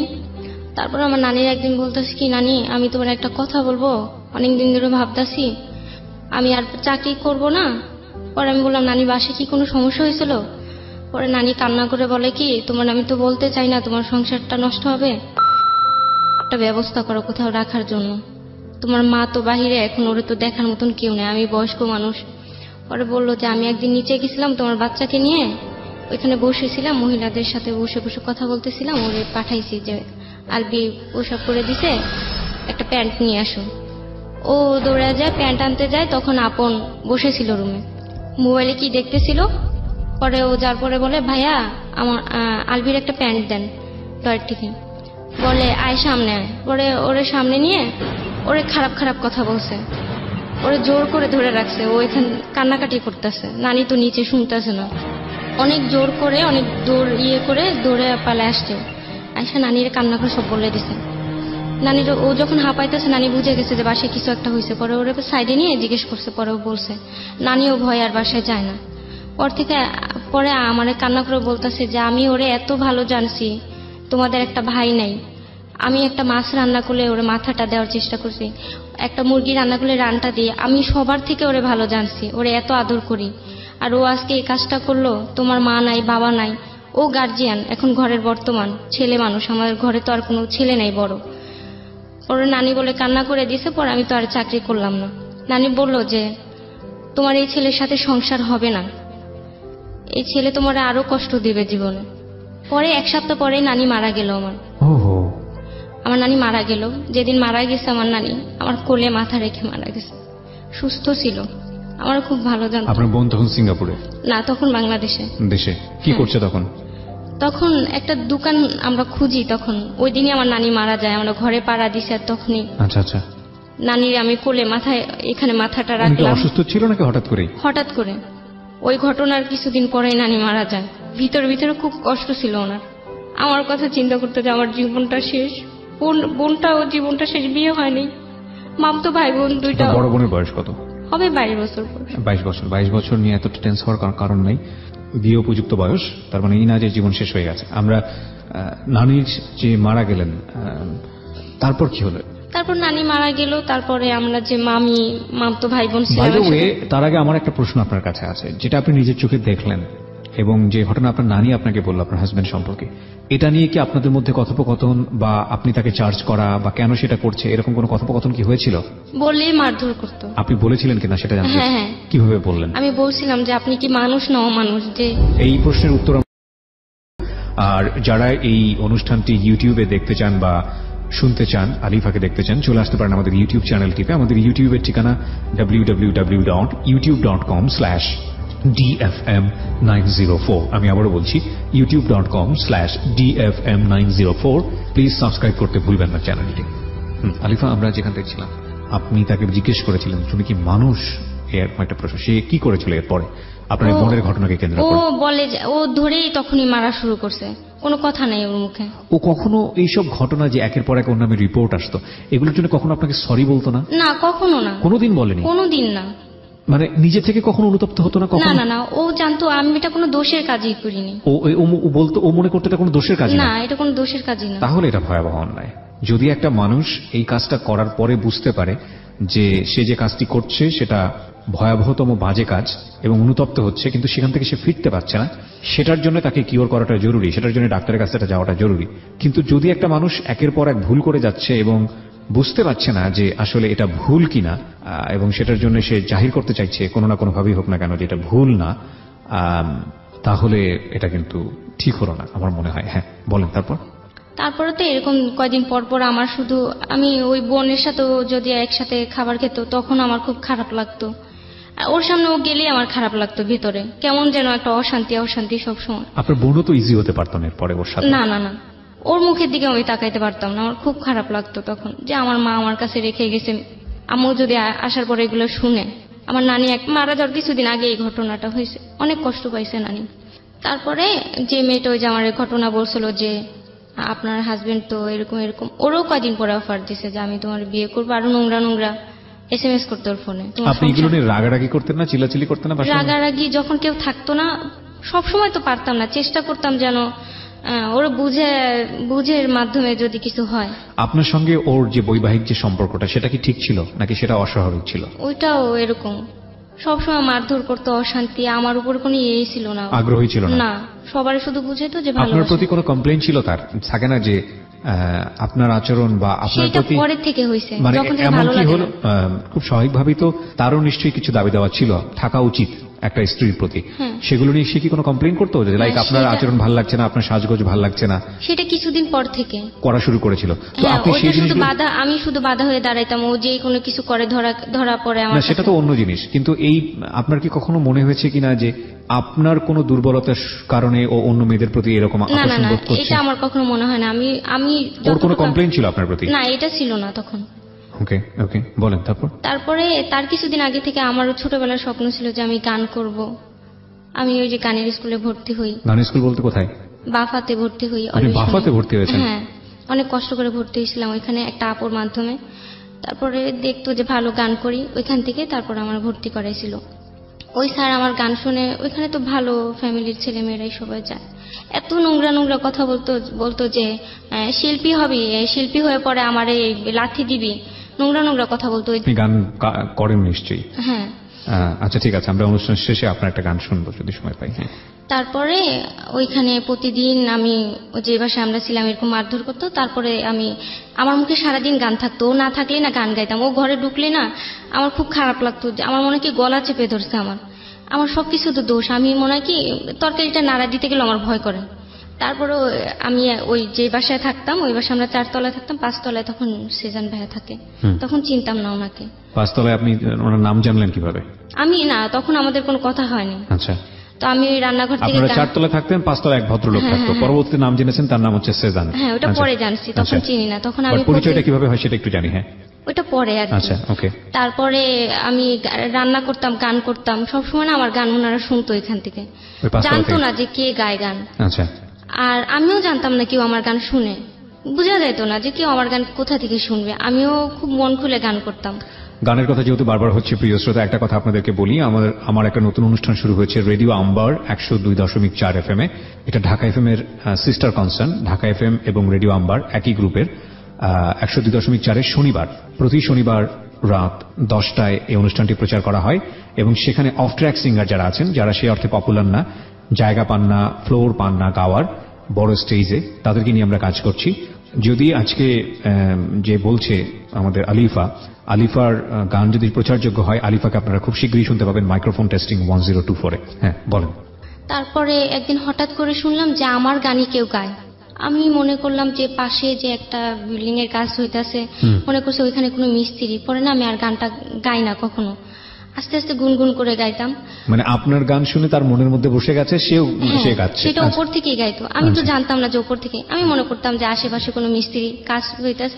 পরে থেকে গান আর গাই না। হঠাৎ করে একদিন ওই গানটাই গাইতেছিল, তো আমার হাজবেন্ড শুনছে, শুনে অনেক মারছে। আমার তো প্রতিদিন মারতো। যে বাসায় যেতাম আমাদের মারামারির জন্য আমাদের বাড়িওয়ালা বলতো যে আপনার বাসা ছেড়ে হবে। হ্যাঁ, এরকম কটা বাসা ছেড়েছেন? অনেকগুলো বাসায়। আর বিচার আচার কয়দিন পর পরে, 2 দিন 3 দিন পর পরেই হইতো। এক্সট্রিম। অনেক মারতো, অনেক, ধৈর্যের বাইরে চলে গেছে একেবারে। তারপরে থেকে ওরকম করে আমি গান আসা যাওয়া করি। আমি যেই স্যারের কাছে শিখতাম ওখানে তো ফ্রি শিখতাম, 18 বছর হয়নি তখন আমি ওখানে শিখতাম। তো ওই স্যার নিয়ে আমার সন্দেহ করতো, বলতো যে নোংরা অনেক কথা বলতো, যে ফ্রি শিখায়, এখানে কোনো কারণ আছে, অনেক খারাপ খারাপ কথা বলতো, যেগুলো আমি বলতে পারতাছি না। বুঝতে পেরেছি। হ্যাঁ, আমার খুব টর্চার করতো। আমার ভিতরে কোনোদিন খারাপ চিন্তা আসেনি। তারপরে যেখানে গান শিখতে যাইতাম, যখন ধরা পড়লাম যে আমি গান শিখি, বুঝাইতাম আমি গান শিখবো, এমনি কখনো আমি কোথাও গান করব না। তারপর থেকে না ও আমার সবসময় জামা ছিঁড়ে ফেলতো, সবকিছু ছিঁড়ে রাখতো। ভালো একটা জামা যেন না পড়তে পারি, আমি খুব কষ্ট করে জামা কাপড় বানাইতাম। ও না দিল আমার জামা কাপড় ছিঁড়তো, আর খুব টর্চার করতো। ওর সাথে রিক্সা উঠলে চুল ধরে টান দিত মানুষের সামনে। আমার মাঝে মধ্যে মনে হইতো কি যে ও পাগল হয়ে গেছে। একদিন এত মারছে, আমি সেদিন বলছি যে আমার রক্তের সাথে গান মিশে গেছে, আমি চাইলেও গানটা ছাড়তে পারতাছি না। আমি সত্যি বলতেছি, আমি কোনোদিন গান নিয়ে বেশি দূরে যাব না। পরে ও বলতো যে এরকম নোংরা কথা নিয়ে এসে ওদের নিয়ে কথা বলতো। পরে না একটা চ্যানেল খুললো আমার পিক স্যার, ওইটার মধ্যে। তারপরে আমি রান্না বান্না করতেছি, সেই ভিডিও আর কি, সবসময় আমার ভিডিও ছাড়ে ইউটিউবে। হ্যাঁ, সবসময়। পরে একদিন ধরা খেলো আমার হাতে। পরে আমার খারাপ লাগলো যে আমি ঘরের মধ্যে কিভাবে কাজ করতেছি, মানুষ কেন দেখবে, এগুলা দেখার কি আছে এখানে। যদি এটা হইতো যে আমি গান করতেছি, সেটা শুনতেছি, সেটা একটা অন্য বিষয় ছিল। আবার ওই যে আমার বোনের সাথে যে ঘটনা হয়েছে, এটা আমার বড় বোনকে তখন বলিনি, যে শুনলে আমাদের বের করে দিবে বা পরে একটা সমস্যা হবে, ওরে নিয়ে কোনোদিন ওদের সামনে দাঁড়াইতে পারবো না, এই চিন্তা করে আর বলিনি কখনো। পরে থেকে আম্মু আমরা 4 বোন, 4 বোনের মধ্যে আমার 4 মেয়ের মধ্যে আমার আম্মু আমার খুব বিশ্বাস করছিল, ভাবতো যে আমার আম্মুর যে টাকা পয়সাগুলো আমার কাছে দিবে আমি ভাঙবো না কখনো, তার কষ্ট আমি বুঝি। আম্মু সব সময় বলে, আম্মুর জন্য খুব আর কি খুব মায়া আমার। আম্মুর কাছে না থাকলেও একটা টান আছে, আর আমার বোনের নাই, সেটা বড় বোনের। কোনোদিন মা বললে ঠিক মতন ডাক দেয় না সে। পরে আমার আপু অনেক খোঁটা দিত তার, আম্মু অনেক কষ্ট পাইতো যে আমি মা ভুল করছি, তোমরা আমার বুঝাবা, এরকম খুব খোঁটা দিয়ে কষ্ট দিয়ে কথা বলতো। পরে আম্মু বলে কি, মা আমি যে তোমার কাছে টাকাগুলো পাঠাবো, তুমি অ্যাকাউন্ট খুলে আমার টাকাগুলো রাখবা, তোমার তো কিছু নাই, তোমার ভবিষ্যৎ এসে করবো, তুমি আমি এক জায়গায় থাকবো, তোমার স্বামীটা এমন। আম্মু যাওয়ার 1 সপ্তাহ আগে আপন আমার খুব মারছে, খুবই ধরে মারছে। আমার আম্মুর ধাক্কা দিয়ে মাথা ফুলাই ফেলছিল। আম্মু খুব কষ্ট নিয়ে গেছে বাহিরে। পরে আম্মু তো জানি যে আমার সংসার হবে না এই ঘরে, যেভাবে মারধর করে, কথায় কথায় দোষ ধরে আমার। তারপর আম্মু বুঝে গেছে যে ওর মনে আর আমি নাই। পরে থেকে আম্মু প্রতি মাসে আমার 25,000 22,000 এরকম করে পাঠাইতো। আমি ওই টাকাগুলো রেখে রেখে আর কি চিন্তা করছি যে অ্যাকাউন্ট করতে যাব, একবার যাই ব্যাংকে, কেমন যেন লাগে। আমি তো কখন ওই আর কি টাকা পয়সায় একটু লাগতো, যে এতগুলা টাকা আমার হাতে, সবসময় একটা লাগতো। পরে আমার বড় আপু এক সময় জেনে যে আমার কাছে টাকা রাখে। পরে আমি আপুর বলছি কি হ্যাঁ স্বীকার করছি যে আমার কাছে টাকা রাখে। পরে বলে যে আমি তো দোকান দিতেছি, তাহলে টাকাগুলো আমার প্রতি মাসে দিবি, আর সংসারেও তো আমি টুকটাক ভালোই খরচ করি, তাহলে ভালো চলে যাবে, ব্যাংকে পড়ে থাকবে কেন টাকা, অ্যাকাউন্ট করার কি দরকার আছে। পরে আমি ভাবলাম তাও তো এটাও তো ভালো কথা, তাহলে তো আমার বোনটা একটু ব্যবসাটা ভালো করতে পারে। কোন দেশে? সৌদিতে মানে কাজ করে টাকা পাঠাতো প্রতি মাসে, কোনো মাসে 25, কোনো মাসে 30,000 এরকম করে পাঠাইতো। পরে আমার বড় বোন এরকম বলছে, আমিও বিশ্বাস করে আমি ভাবলাম যে বোনের উপকার হবে, আমার বোন কিছু একটা করলে আমাদেরই তো ভালো হবে, আমার বোন তো আমাদের দেখে, ওই ভেবে সব দিকে ভেবে আমি টাকাটা দিতাম প্রতি মাসে। আমার বলছিল যে আম্মু আসার কিছুদিন পরে আমার টাকাটা দিয়ে দিবে। তারপরে হইলো কি আপন আমার এরকম রেগুলার মারতো, আমার বড় বোনের কাছে বিচার দিতাম, কোনো বিচারই করতো না, শুধু বলতো কি একসাথে আবার ফ্ল্যাট নিয়ে থাকতাম আমরাও টাকা দিতাম, আপু টাকা দিত। ওরা বলতো কি এই মাসের টাকাটা নিয়ে নেই, নাহলে ওরা কিছু বলতে গেলে এই মাসের টাকাটা দিবে না, ঘর ভাড়া দিবে না বলে। চিন্তা করতাম যে সামনের মাসে মনে আমার বিচারটা হবে, এই কয়দিন মার খেলেও সমস্যা নেই, সবসময় আশা নিয়ে থাকতাম বোনদের। তার মধ্যে আমার একটা বোন আছে, ওরও বিয়ে হয়েছে কষ্টে পড়ে, আমার মতন অবস্থায় পড়ে, এও আমার জীবনটা নিয়ে অনেক ঝামেলা করছে। তারপরে ওই গান আস্তে আস্তে পরে চলতেছিল, একটা খাতায় গান লিখি, আমার হাতে লেখা তেমন একটা সুন্দর না, খুব আস্তে আস্তে করে, পড়াশোনা তো ভালো করে করতেই পারিনি, টাইমই তো পাইনি, ওরকম ইয়ে তো ছিল না আমার, খুব আস্তে আস্তে করে গান লিখতাম, সুন্দর যেন দেখা যায় আমার ক্লাসে, আমি ইয়াটা খুললে যেন সবাই আবার ইয়ের দিকে তাকায়। পরে সেই খুব কষ্ট করে রাত জেগে জেগে লিখতাম, ওর সামনে লিখতাম না, ও না থাকলে গান লিখতাম, সেই এগুলো ফেলাই দিত, খুঁজে পাই না, কদিন পরে দেখতাম যে অন্য কোথাও পড়ে আছে, রাস্তা পড়ে আছে, বৃষ্টিতে ভিজে গেছে। আমার খুব টর্চার করছে বাবা, মানসিক দিক দিয়ে সব দিক দিয়ে। তারপরে ওই আমরা আরেকটা বাসায় গেছি, পাশের বাসায় গেছি, বাসাটা খুব বড় ছিল, 3টা বেডরুম ছিল, তো আমাদের তো 3টা বেডরুম লাগে না, একটা খালি থাকতো। পরে আপু চিন্তা করলো কি যে অনেকে তো সাবলেট নিয়ে থাকে, আমাদের একটু ভালো হবে, কারণ ঢাকা শহরে তো মানুষ একটু কষ্ট করতেই হবে, আমাদের তো ওরকম অবস্থা নাই। পরে আপু একটা ভাড়া আর কি সাবলেটের টানালো নিচে। পরে যে বলছিলাম যে আমরা 4 তলায় থাকতাম, পাশের বাসায় 5 তলায় ভাইয়েরা থাকতো 2 জন। পরে একদিন মাস শেষে 26 তারিখে ফোন আসলো আমার ফোনে, আমার নাম্বার দেওয়া ছিল এখানে, আপু তো ব্যস্ত থাকে। পরে একটা ফোন আসলো, পরে আমি বললাম যে ভাইয়া কেন ফোন দিছেন, বলে যে আপু সাবলেট থেকে ফোন দিছিলাম, আমাদের একটা রুম দরকার। পরে আমি বলছি ভাইয়া আচ্ছা আমি একটু পরে জানাবো, কারণ আমরা তো ব্যাচেলর ভাড়া দিব না, আর সরি ভাইয়া ওইখানে আসলে উল্লেখ করা হয়নি যে ব্যাচেলর ভাড়া দেওয়া যাবে না বা ফ্যামিলি, এগুলো কিছুই হয়নি, সরি। পরে আমি বলছিলাম তারপরে আমি জানাবো। ওর বড় আপুরে জানাইছি, আপু বলে কি না না ব্যাচেলর দেওয়া যাবে না, মানুষ খারাপ বলবে। পরে আর কোনো হয়নি। পরে যে ভাইয়াদের বাসায় ওই ভাইয়া 2টা থাকতো, সেই একদিন আসছে, আমাদের মোটামুটি পরিচিত, এক বাসায় ছিলাম। তারপর উনি এসে বলতেছে ছেলে 2টা খুব ভালো, বাসায় থাকবে না তেমন একটা, আর ওরাও বিপদে পড়ে গেছে একটা ঝামেলার কারণে, রুমটা আমরাও ছেড়ে দিছি হঠাৎ করে, এখন এই 4টা দিনের মধ্যে ওরা কই যাবে, আর ওদেরও তো কাজ সামনে, অনেক শুটিং সামনে। আপুর এই কথা বলছে। পরে আপু ভাবলো, আর বলছে যে আমাদের বাসায় 1 মাস থাকবে, শুধু 1 মাসের জন্য নিবে, 1 মাসের জন্য নিবে, 6 তারিখে শুটিং এ যাবে, পরে আসবে হলো 25 তারিখে, তার 2-3 দিন পরে চলে যাবে। আর ওরা তো সবসময়ের জন্য একেবারে থাকবে না, কয়েকদিনই তো থাকবে, 1 মাসের মধ্যে তো কয়েকদিনই থাকা পড়বে, তাহলে দেই ভাড়াটা, আমার একটু ভালো হবে, 6,000 টাকা আসবে রুমটা থেকে। পরে আপু দেয় ভাড়া। দেওয়ার পরে ভাইয়েরা বলে কি যে আপু একটা কথা বলি, আমরা আগে যে বাসায় ছিলাম ওইখানে আমাদের রান্না বান্না করে খাইতো, এই ফ্যামিলিদের সাথে খাইতাম, তো হোটেলে খাওয়ার ওই ইয়েটা হয় না আমাদের। মানে আপনাদের সঙ্গেই উঠলো সাবলেটে? হ্যাঁ হ্যাঁ। আচ্ছা, কয়জন উঠলো? 2 জন। 2 জন তো সাবলেটে উঠলো? হ্যাঁ। তারপরে সাবলেট উঠার পরে 2 জন ছেলে, কারা কারা ছিল এরা? সেজন ভাইয়া। তারপরে ওনার একদিন বললো যে আপু আমরা তো এই মাসের 5 দিন থাকবো বাসায়, রান্না বান্না বাইরে ইচ্ছা করে না হোটেলে, তো ফ্যামিলির সাথে খাইলে আমাদের একটু ভালো হয়, আপনারা কি বলেন? পরে আপু বলে আচ্ছা আমার বোনটার কাছে জিজ্ঞেস করি। পরে আমি বলি কি আপু আমি পড়াশোনা করতেছি, প্রতিদিন কোচিং এ যাই, বাসায় এত কাজ একা করি, আর আমার শরীরটা ভালো না, কদিন পর পর মারে, আর তুমি ভাড়া দিছো, এদের সামনে ধরে ধরে আমার মারবে। পরে বলে 1 মাসই তো, ওরা তো তেমন একটা থাকবেও না। পরে আমি সাহস পেলাম, থাক তাহলে তো জানবে না, যে কয়দিনই থাকবে আমি এই একটু হয়ে থাকবো, যেন আমি এরকম ঝামেলা না হয়, ও মারলেও বুঝতে দিব না, ও তো মারবেই, তার কোনো নেই। পরে আমি রান্না বান্না করে ওনাদের দিতাম। পরে 5 দিন পরে ভাইয়েরা চলে গেছে শুটিং এ, অনেকদিন পরে আসলো। তারপরে মারতো, ধরে ধরে বলতো, ও এখন নোংরা নোংরা কথা বলতো যে 2টা নাগরকে ভাড়া দেওয়া হয়েছে, এখন সুবিধা হয়েছে না, এখন বাইরে যাওয়া লাগবে না, ঘরেই হয়ে যাবে। পরে ভাইয়ারা আসলো, আসার পরে প্রতিদিন ওনারা তো কাজ করতো, আমার ছোট বোনটা যখন থাকতো তখন ওরে দিয়ে একেবারে বেড়ে ওনাদের রুমে রাখতাম। আপু বলতো টেবিলে ভাইয়া রাখলে ভাতটা নিয়ে খাবেন। পরে ওরা খুব লজ্জা পেত, বুঝতাম যে আমি থাকতাম তো আমি সারাদিন বাসায়। খুব ভদ্র ছিল ওনারা দুজন, আমাদের সাথে তেমন একটা কথাবার্তা বলতো না, কাজ নিয়ে ব্যস্ত থাকতো, প্রয়োজন ছাড়া কোনো কথা বলতো না আমাদের সাথে।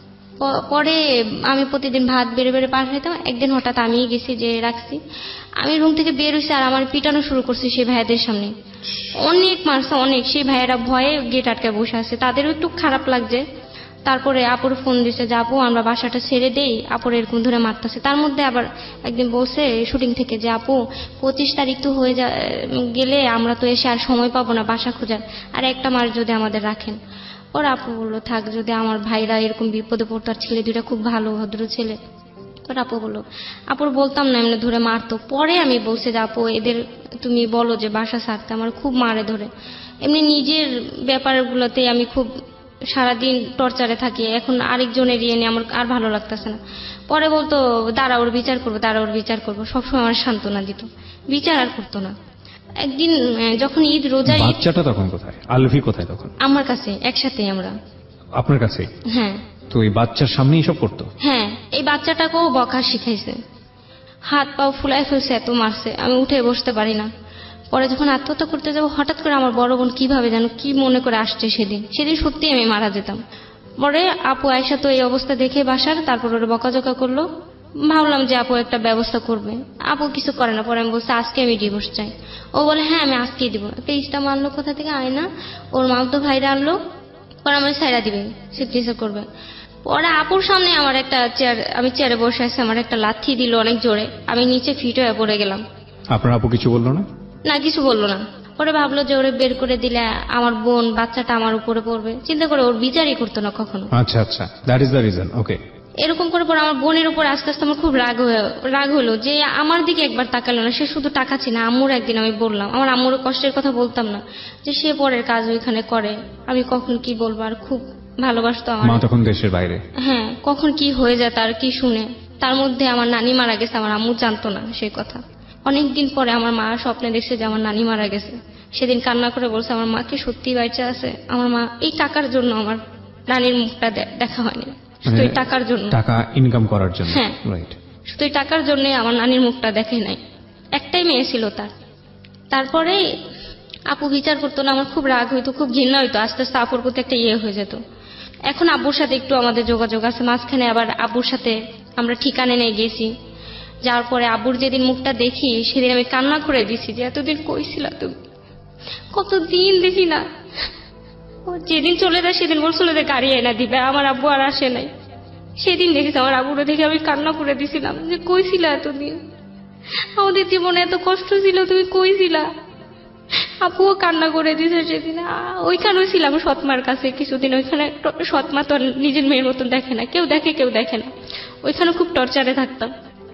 তারপরে উনি ভাবতো যে আমার আম্মু আবার ফিরে আসবে, আমার খুব টর্চার করতে হবে যে আমি থাকলে আমার মার যদি একটা পথ হয়ে যায় আমার নেওয়ার জন্য। এরকম করে পরে আমার আব্বু যখন আমাদের বাসায় আবার আসা যাওয়া শুরু করলো, আব্বু তখন বলতো যে আপন তুমি এইভাবে আমার মেয়েটার মারো। আমি যতটুকু জানি যে আমার 4টা মেয়ের মধ্যে আমার এই মেয়েটা মাটির মেয়ে, ওর মনে কিছু নাই, ও সবার সাথে হেসে কথা বলে, এটাই ওর অপরাধ। আমি তো বাইরে হাসি না, ওর তো ঘরে হাসতে দিবে। তারপরে সেজান ভাইয়া দেখতো যে আমার এরকম টর্চার করতো, মারতো অনেক। পর ভাইয়া একদিন বলে কি আপু এত মার খান। তার মধ্যে আবার হয়েছে কি, ও যে চ্যানেল খুলছিল ইউটিউব, তারপরে ও আমার খুব নোংরা নোংরা ভিডিও করে রাত্রে। আমি বুঝতাম না, অনেক আগে থেকে এই ভিডিওগুলো করতো। নোংরা নোংরা ভিডিওগুলো করতো, আপনি বুঝতেন না? মানে রাত্রে আমি ঘুমাই থাকতাম তখন এইগুলো করতো, ঘুমন্ত অবস্থায় ভিডিওগুলো করতো। হ্যাঁ, ভিডিও করতো। আমি তো খুব বিশ্বাস করতাম, কোনো স্বামীর উপর তো কোনো ওয়াইফের এরকম চিন্তাই আসবে না। আমি তো ওইভাবে ওর কোনোদিন নেইনি। ও আমার অনেক আগে থেকে এই ভিডিওগুলো করতো, যখন আমরা অন্য বাসায় ছিলাম, যখন সেজান ভাইরা আসে নাই তখন থেকে ভিডিও করতো। ও ভাবতো কি যদি আমি গান গেয়ে কোনো ভালো একটা ইয়েতে যাই তাহলে তখন এইগুলো ছেড়ে দিবে। এইগুলো বলতো, খুব নোংরা নোংরা কথা বলতো। মানে এই ভিডিওগুলো করে আপনাকে দেখায় রাখতো? না না, দেখাইতো না। ও ভাবতো এটা আমি ভিতরে ভাবতো যদি চলে যায় তাহলে এগুলো ছেড়ে দেওয়ার জীবন শেষ করে দিবে। কিন্তু আমার বলতো যে তুই কি জানিস তোরে যে আমি কিভাবে মারবো তুই কিভাবে জানিস, তোর সময় মতো বুঝবি সব, তুই গান কর কোনো সমস্যা নেই। হ্যাঁ, তখন আমার ভিতরে সন্দেহ ঢুকতো। আর একদিন না পেন ড্রাইভটা না হারাই গেছে, পাগলের মতন খুঁজতেছে তখন আমার। হ্যাঁ, তারপর আমি ঝাড়ুর করে এমনি নিয়ে নিছি, ঝাড়া দিছি কিন্তু ও দেখেনি। পরে ওইটা আমি সাথে সাথে লুকাইছি নিয়ে। ও তো পকেটে না পায় সারা বাড়ি একেবারে পাগলের মতন। ও রাত্রে তোমার মার শুরু করে দিল ওইটার জন্য। আমি দিতাম ওইটা, কিন্তু তখন আরো বেশি আগ্রহ হইলো যে ওটা কি আছে, আমার ইচ্ছা হইলো যে দেখার। পরে আমি করলাম কি, যে একজনের কাছে গেলাম যে আমার একটু দেখেন এটার মধ্যে কি। উনি দেখে ওনারই মাথা ঘুরে গেছে যে তুমি এই স্বামীর সাথে কিভাবে আসো। কাকে দিয়েছিলেন এটা দেখার জন্য? এটা দিছিলাম আমার এক পরিচিত। পরিচিত কে সে পুরুষই ছিল। না, কিন্তু এখানে একটা বিষয় আছে, আমার ছেলেটা পরিচিত ছিল আপনার? সেজান ভাইয়া ছিল।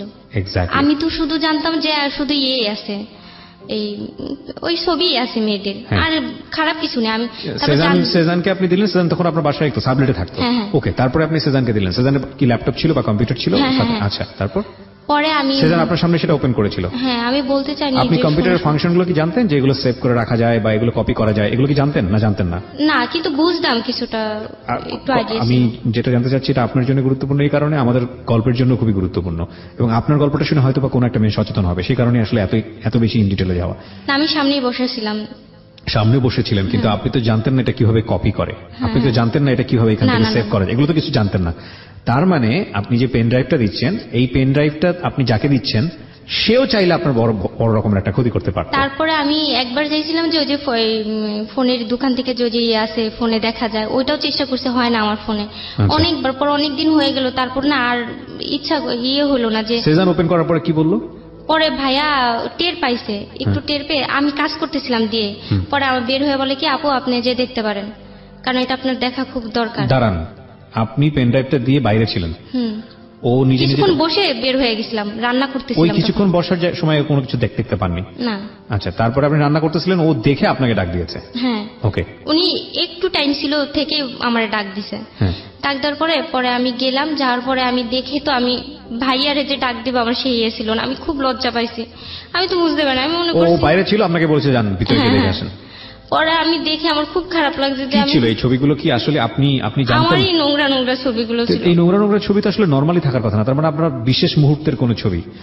তাহলে এই ছবিগুলো তুললে তো আপনার জানা উচিত, কারণ না ঘুমিয়েছিলাম। সবগুলো ঘুমের ছবি? হ্যাঁ, সবগুলো। আমি ওইখানে বোঝা যায় যে আমি ঘুমায় আছি ওইখানে। আচ্ছা, এটা অনেক আগে থেকে ভিডিও করতে, যে কটা বাসায় করছে সব কটা বাসারই বোঝা যায় যে। আচ্ছা, কতগুলো ছিল এরকম? অনেকগুলো ছিল, 5-6টা ছিল। ওকে, সবগুলো ভিডিও? হ্যাঁ, তারপর অন্য মেয়েদেরও ছবি ছিল। আমি তো জানতাম যে কোনো মেয়ের পাবো এখান থেকে, এরকম ভাবতাম, কিন্তু যে আমারই কিছু এখানে আছে আমি তো বুঝতে পারিনি। আচ্ছা, তারপর আমার তখন যে কি অবস্থা হয়েছে, তখন আমি ভাইয়ারে যে ডাক দিব, আমি লজ্জায় ওনার সামনে যাইতে পারি না, আর ভাইয়াও লজ্জায় আমার সামনে আসে না। পরে ভাইয়া আবার ওইটা দিল। পরে অনেকদিন পরে ভাইয়াও আমার সাথে ভালো করে কথা বলে না, আমিও বলি না। পরে প্রতিদিন কান্নার আওয়াজ পাইতো, প্রতিদিন ধরে মারতো। ওই পেন ড্রাইভটা কি করলেন তারপর? আমি নিয়ে নিলাম, ওটা রাখলাম লুকায় রাখলাম, কিন্তু ওই ভিডিও ওইটার ওইখানে ছিল। হ্যাঁ, তারপরে ও প্রতিদিন দেখতো আমার, ধরে অনেক মারতো, অনেক টর্চার করতো, সব বিষয় নিয়ে। দিয়ে দিলেন আপনার হাজবেন্ডকে? না, দেইনি। আচ্ছা, ভয় ছিলাম। আচ্ছা, তারপর একদিন আমি বললাম কি, ভাইয়া আমি না চলে যাব, ভাইয়া পালানের নিছি, আপনারা এখান থেকে চলে যান, কারণ কি আমি যাওয়ার পর আপনাদের রান্না বান্না কে করে খাওয়াবে, আর সমস্যা আমাদের বাসা, আমার ছোট বোনটা বাসা একা থাকে। আপনাদের আজকে একটা সত্যি কথা বললাম, কেউ তো জানবে না, সবাই জানবে বেড়াইতে যাবো আমার ফুপুর বাড়ি। আম্মুর সাথে কথা হয়ে গেছে, যে আম্মু বলছে আচ্ছা ঠিক আছে তাহলে তুমি যাও, ডিভোর্স দাও। আম্মু তো আগে থেকে চেষ্টা করতো, আম্মু তো আগেই বুঝতো যে ও কেমন ছেলে। আম্মুর আরো আমি সবসময় ভালো বলতাম ওর। পরে আমি ওনার সাথে কথাবার্তা বলে আমি চলে গেছি। আমি বলছি ভাইয়া, পরে ওনারা না রুম ছেড়েও দিছিল। আমি যাওয়ার কিছুদিন পরে ওনারা চলে গেছে। আমি চলে গেছি গোপালগঞ্জ, যাওয়ার পরে আমার ফুপুর বাড়ি, ওখানে যে আমি ডিভোর্সের সবকিছু নিয়ে করতেছিলাম। পরে ডিভোর্স দিছি, দেওয়ার পরে হ্যাঁ, ওইখান থেকে একটা কাজী অফিস থেকে দিছি। দেওয়ার পরে আমার ফুপু হেল্প করছে, আমার ফুপাতো ভাই ওনারা হেল্প করছে। ওরা বলছে যে এই ছেলের সাথে কিভাবে থাকবি, এত মারে ধরে। ওনারাও সবাই, আমার ফ্যামিলির সবাই জানে যে এমন টর্চার করে। সবাই বলতো যে এই মেয়ের ভাগ্যে কি পড়ছে। আমার ছোট বোন ও চঞ্চল, ওরে দিয়েও করা যেত, কিন্তু আমারটা কেউ মানতে চায় না।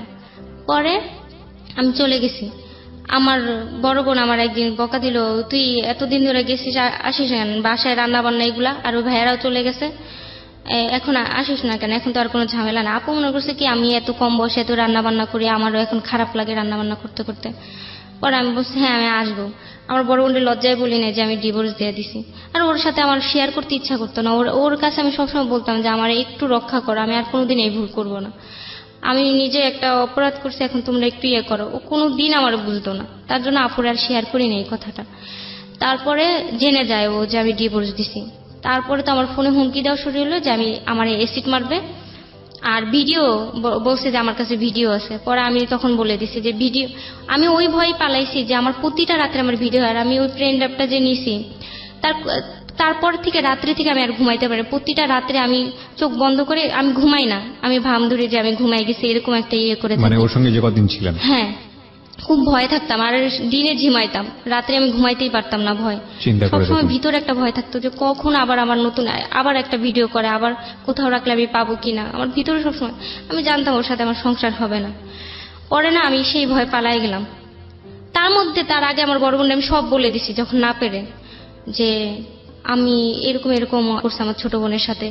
তারপরে বোনের কাছে বলছি, ও তারপরে কিছু করে না। তারপরে একদিন হঠাৎ করে যাওয়ার আগে ভাইয়ার সাথে যে আমি প্ল্যান করবো আমি কিভাবে যাব, তার মধ্যে হিরণ ভাইয়া যে ভাইয়ার সাথে ছিল, সিজান ভাইয়ার সাথে, সেই হিরণ ভাইয়া আবার আমার একটা ফ্রেন্ড আছে বিউটিও আমার বাসায় আসতো, ওরেই সব শেয়ার করতাম, মনের কষ্টের কথা সবকিছু শেয়ার করতাম। তো ওরে পছন্দ করা শুরু করলো। পরে আমার একদিন বলে আপু আমি ওরে পছন্দ করি। পরে একদিন ওরে নিয়ে আমি সিজান ভাইয়ের সাথে দূরে কোথাও দেখা করে সব আর কি, আমার তো বলার কেউ ছিল না। তারপর থেকে একদিন হঠাৎ করে দেখা করলাম ভাইয়ের সাথে, ঘরে তো সব কথা বলা যায় না। হ্যাঁ হ্যাঁ, কারণ উনি আমার ভাইয়ের মতন এরকম দেখতো, চোখে বোনের চোখেই দেখতো। পরে আমি বাইরে একদিন দেখা করছি যে ভাইয়া কি করা যায়, বাচ্চাটাকে নিয়ে আমি কিভাবে কি করব। পরে ভাইয়া বলে কিছুদিন লুকায় থাকেন, আপনার বোন এমনি ওরে খাট ধাক্কাতে বের করে দেবে, যে আমার বোন নাই তার স্বামী দিয়ে কি করবো। আমার সে ভালো একটা বুদ্ধি দিল যে তাহলে আপনার আর ঘুরে ঘুরে বেড়াতে হবে না। পরে আমি চলে গেলাম, তাই হলো। পরে আমার বড় বোন সেটা আবার একজন দেখে আমার বড় বোনরা বলছে, আমার বড় বোন আমার এই বারান্দা নিয়ে বলে তুই বলে সিজানের সাথে রাস্তায় দেখা করছিস। আমি তো বলতে পারি না যে আমি কি বুদ্ধি করছি। সিজন তখন নেই আপনাদের, আপনিও তো নেই, আলটিমেটলি বাসায় থাকেন না তখন, আপনি তো আপনার হাজবেন্ডকে তখন ডিভোর্স দিয়েই দিয়েছেন। না তার আগে, এটা তার আগের ঘটনা। হ্যাঁ আগে চলে যাব, তখন আমার বোন আমার একটা ভুল, মানে তখনও ডিভোর্স দেননি, ওই সময়টাতে আপনার বোন বুঝলো। হ্যাঁ, যাওয়ার পালায় যাওয়ার কিছুদিন আগে, তখন সিজনের সঙ্গে আপনি 2 দিন আগের কথা। সিজনের সঙ্গে আপনি বিষয়টা কেন শেয়ার করতে চাচ্ছিলেন?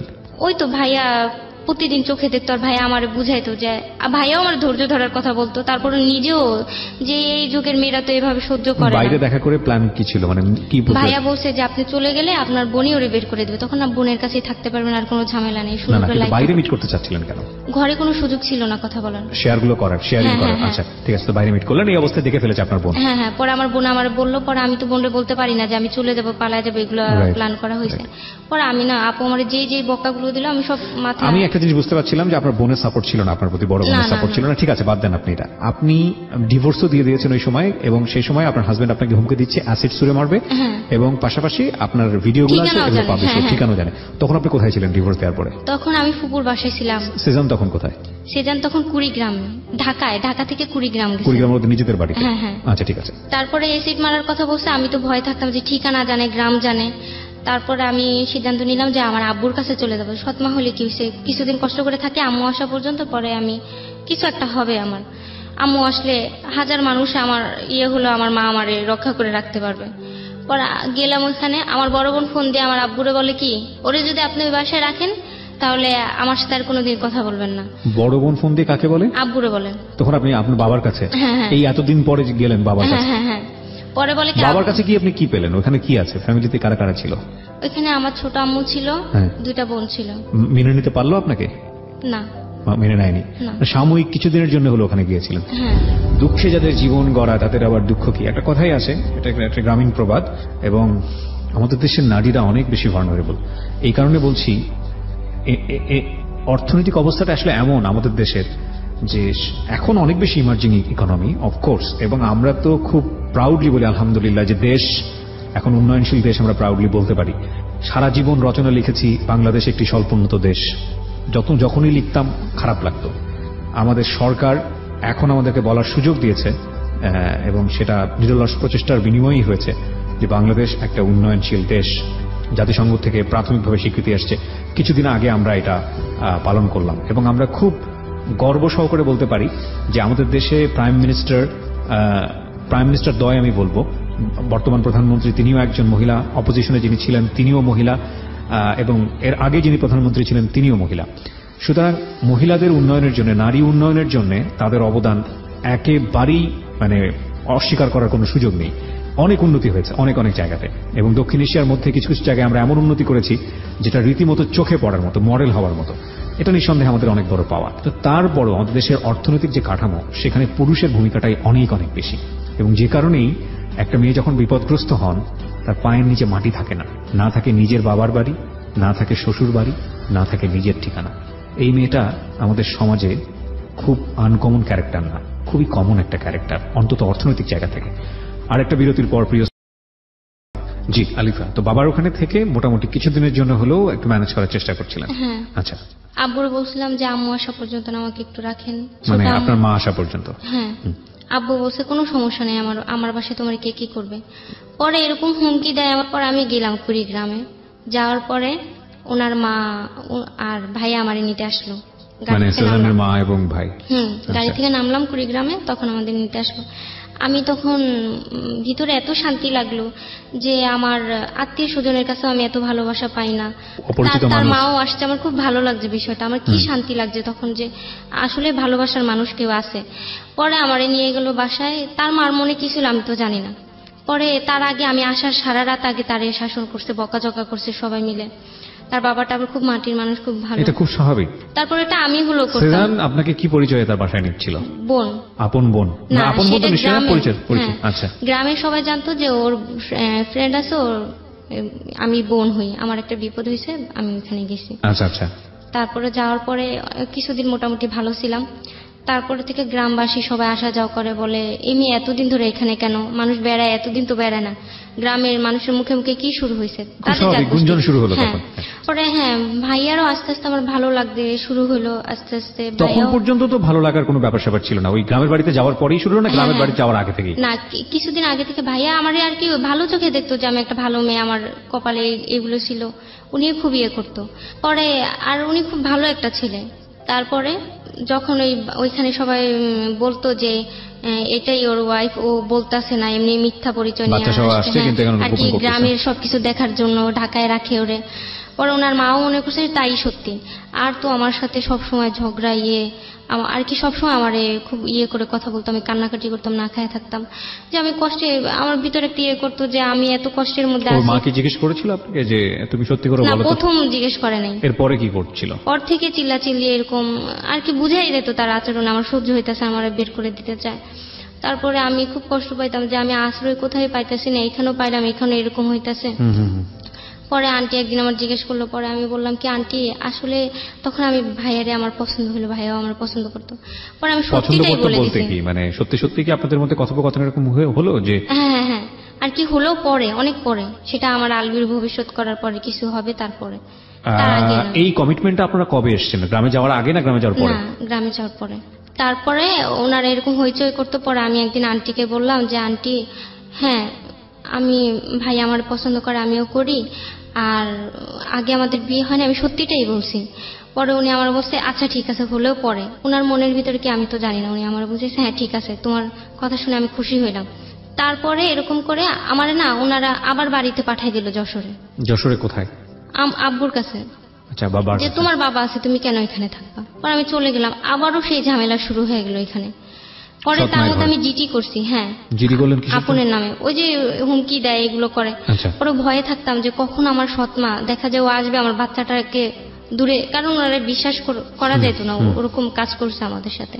পরে ভাবতাম যে কখন কি ওরে হেল্প করে আসার পরে, তার জন্য ভয়ে ওইখান থেকে আবার আমি সেই আগে কি হয়েছে সব ভুলে আবারও গেলাম যে আন্টি আমার কিছুদিন জায়গা দেন। ওনাদের পারমিশন না নিয়ে গেছি। যাওয়ার পরে ওনার অনেক ঝামেলা করছে, আমি পায়ে ধরে কান্না করছি, আন্টি আমার কিছুদিন রাখেন এখানে। উনি শুয়েছিল রাত্রে, আমি পাও ধরে কান্না করছি, ওনার মন একটু গড়লো না। তারপরে উনি করলো কি, চেঁচায় বেচায় চেয়ারম্যান এগুলো আনলো যে আমার বের করবে বাড়ি থেকে। পরে আমি ভাইয়ারে বললাম ভাইয়া আপনি বলছিলেন কি, আর কি হইলো, আর আমিও বুঝতে পারি না এরকমটা হবে, আমিও তো বুঝতে পারি না। তারপর আপনি বলছিলেন যে আচ্ছা ঠিক আছে, যা হওয়ার হয়েছে, আম্মু আসা পর্যন্ত না আমাদের বাসায় থাকবা। তো এই সময়টাতে সেজানের ভূমিকাটা কি ছিল যখন এই চিল্লাচিল্লি হচ্ছে, চেয়ারম্যান আনছে? যা দেখে তাই আর কি, ওরও হয়ে গেছে যে মা ওই দিক দিয়ে করতেছে, আমার কষ্ট সহ্য করতে পারতেছে না, দুই দিক দিয়ে একেবারে হয়ে গেছে, মানে ব্যালেন্স করতে পারছে না। না ওরও কাজ ছিল তখন, ও পাগল হয়ে গেছে, কাজ করতে পারতেছে না।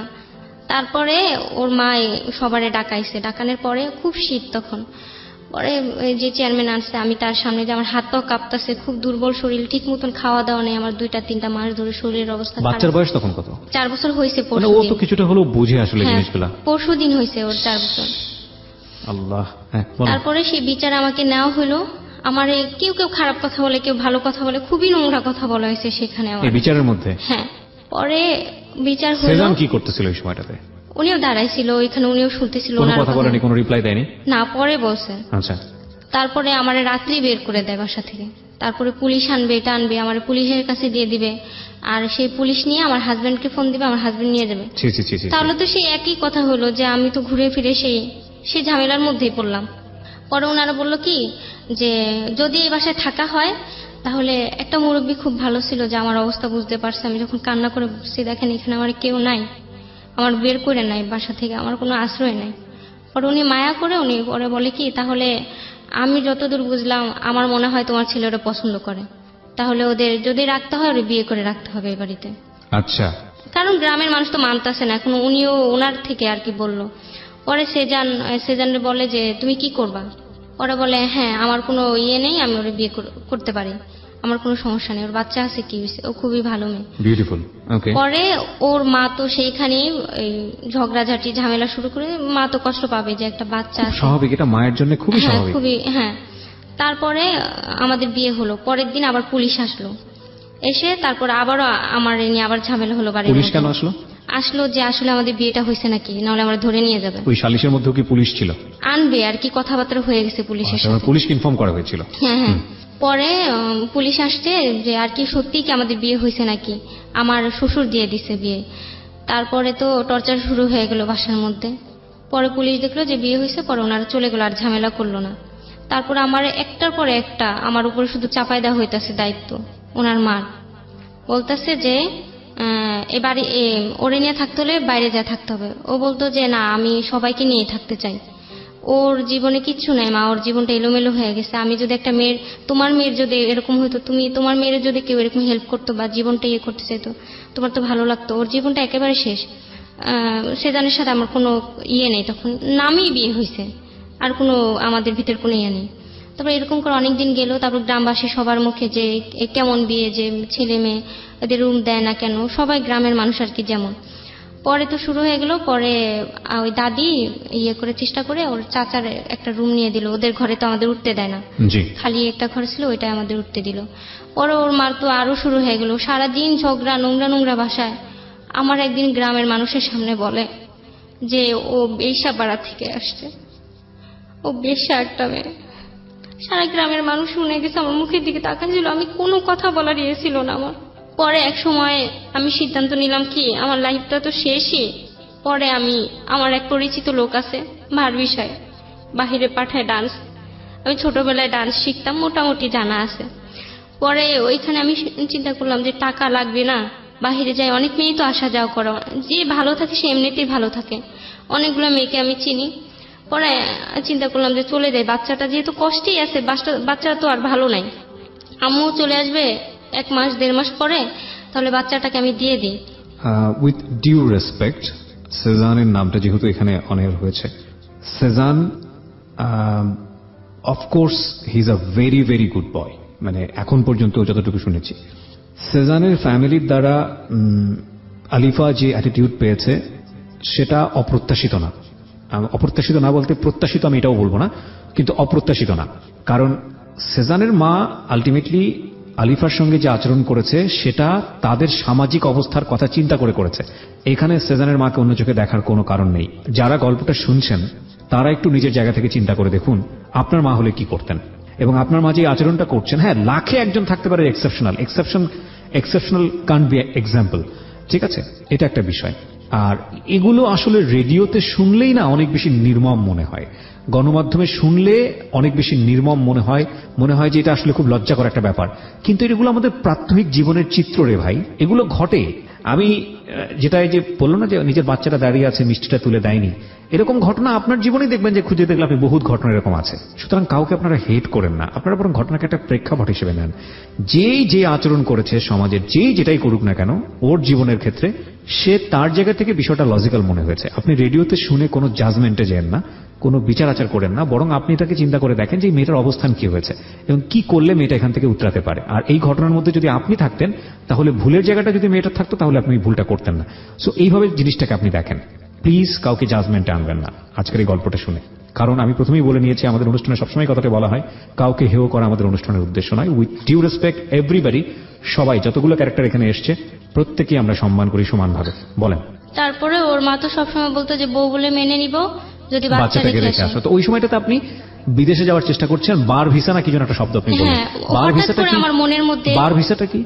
এটা হলো ডান্স করে, যে ওখানে অনেক মেয়েরা ডান্স করে স্টেজে, মানুষ বারে গিয়ে ডান্স করে, ওইটার ভিসা নিয়ে আপনি যাবেন। তো আপনি তো নিশ্চয়ই এটা জানেন যে এটা খুব রিস্কি একটা জব এবং খুব ভয়ানক একটা জব। তো তারপরেও আপনি এই রিস্কটা কেন নিতে চাচ্ছিলেন? আসলে আমি শুনছি যে আমার যে পরিচিত কটা মেয়ে আছে ওদের মুখে যে শুনছি, আসলে এই লাইনটা কেউ না ইচ্ছা করে যেতে চায় না। কারো জীবনে না কারো জীবনে কোনো একটা কষ্ট আছে, কারোর মা নেই, কারো বাবা নেই, কারো ঘরে সৎ মা আছে, তারা খুব চাপে পড়ে যায়। পৃথিবীর একটা মানুষও যদি এই কথাটা না মানে, তাহলে আমি কিবরিয়া এই কথাটা মানি। আমি এটা 100 বার বলতে পারি, যে মানুষটা যদি দেহ পেশা বা যৌন পেশাটার কথা আমরা বলি, তাহলে একটা মানুষ আপনি খুঁজে পাবেন না সমাজে, একটা মানুষ বাংলাদেশের প্রেক্ষাপটে একটা কর্মীকে আপনি খুঁজে পাবেন না যে যার জীবনে কোনো ঘটনা নেই, সে স্বেচ্ছায় ওই জায়গাটায় গিয়েছে। ভয়াবহ রকমের ব্যাকগ্রাউন্ড রে ভাই, ভয়াবহ রকমের ব্যাকগ্রাউন্ড। আপনারা তো 2-3টা গল্প শুনেছেন এই জীবন গল্পে, আমি এনেছি। আমি যে কত শত শুনেছি, এবং আমি এমন গল্প আছে যেটা প্রচারও করতে পারিনি। হ্যাঁ, মানে ভয়াবহ রকমের ব্যাকগ্রাউন্ড।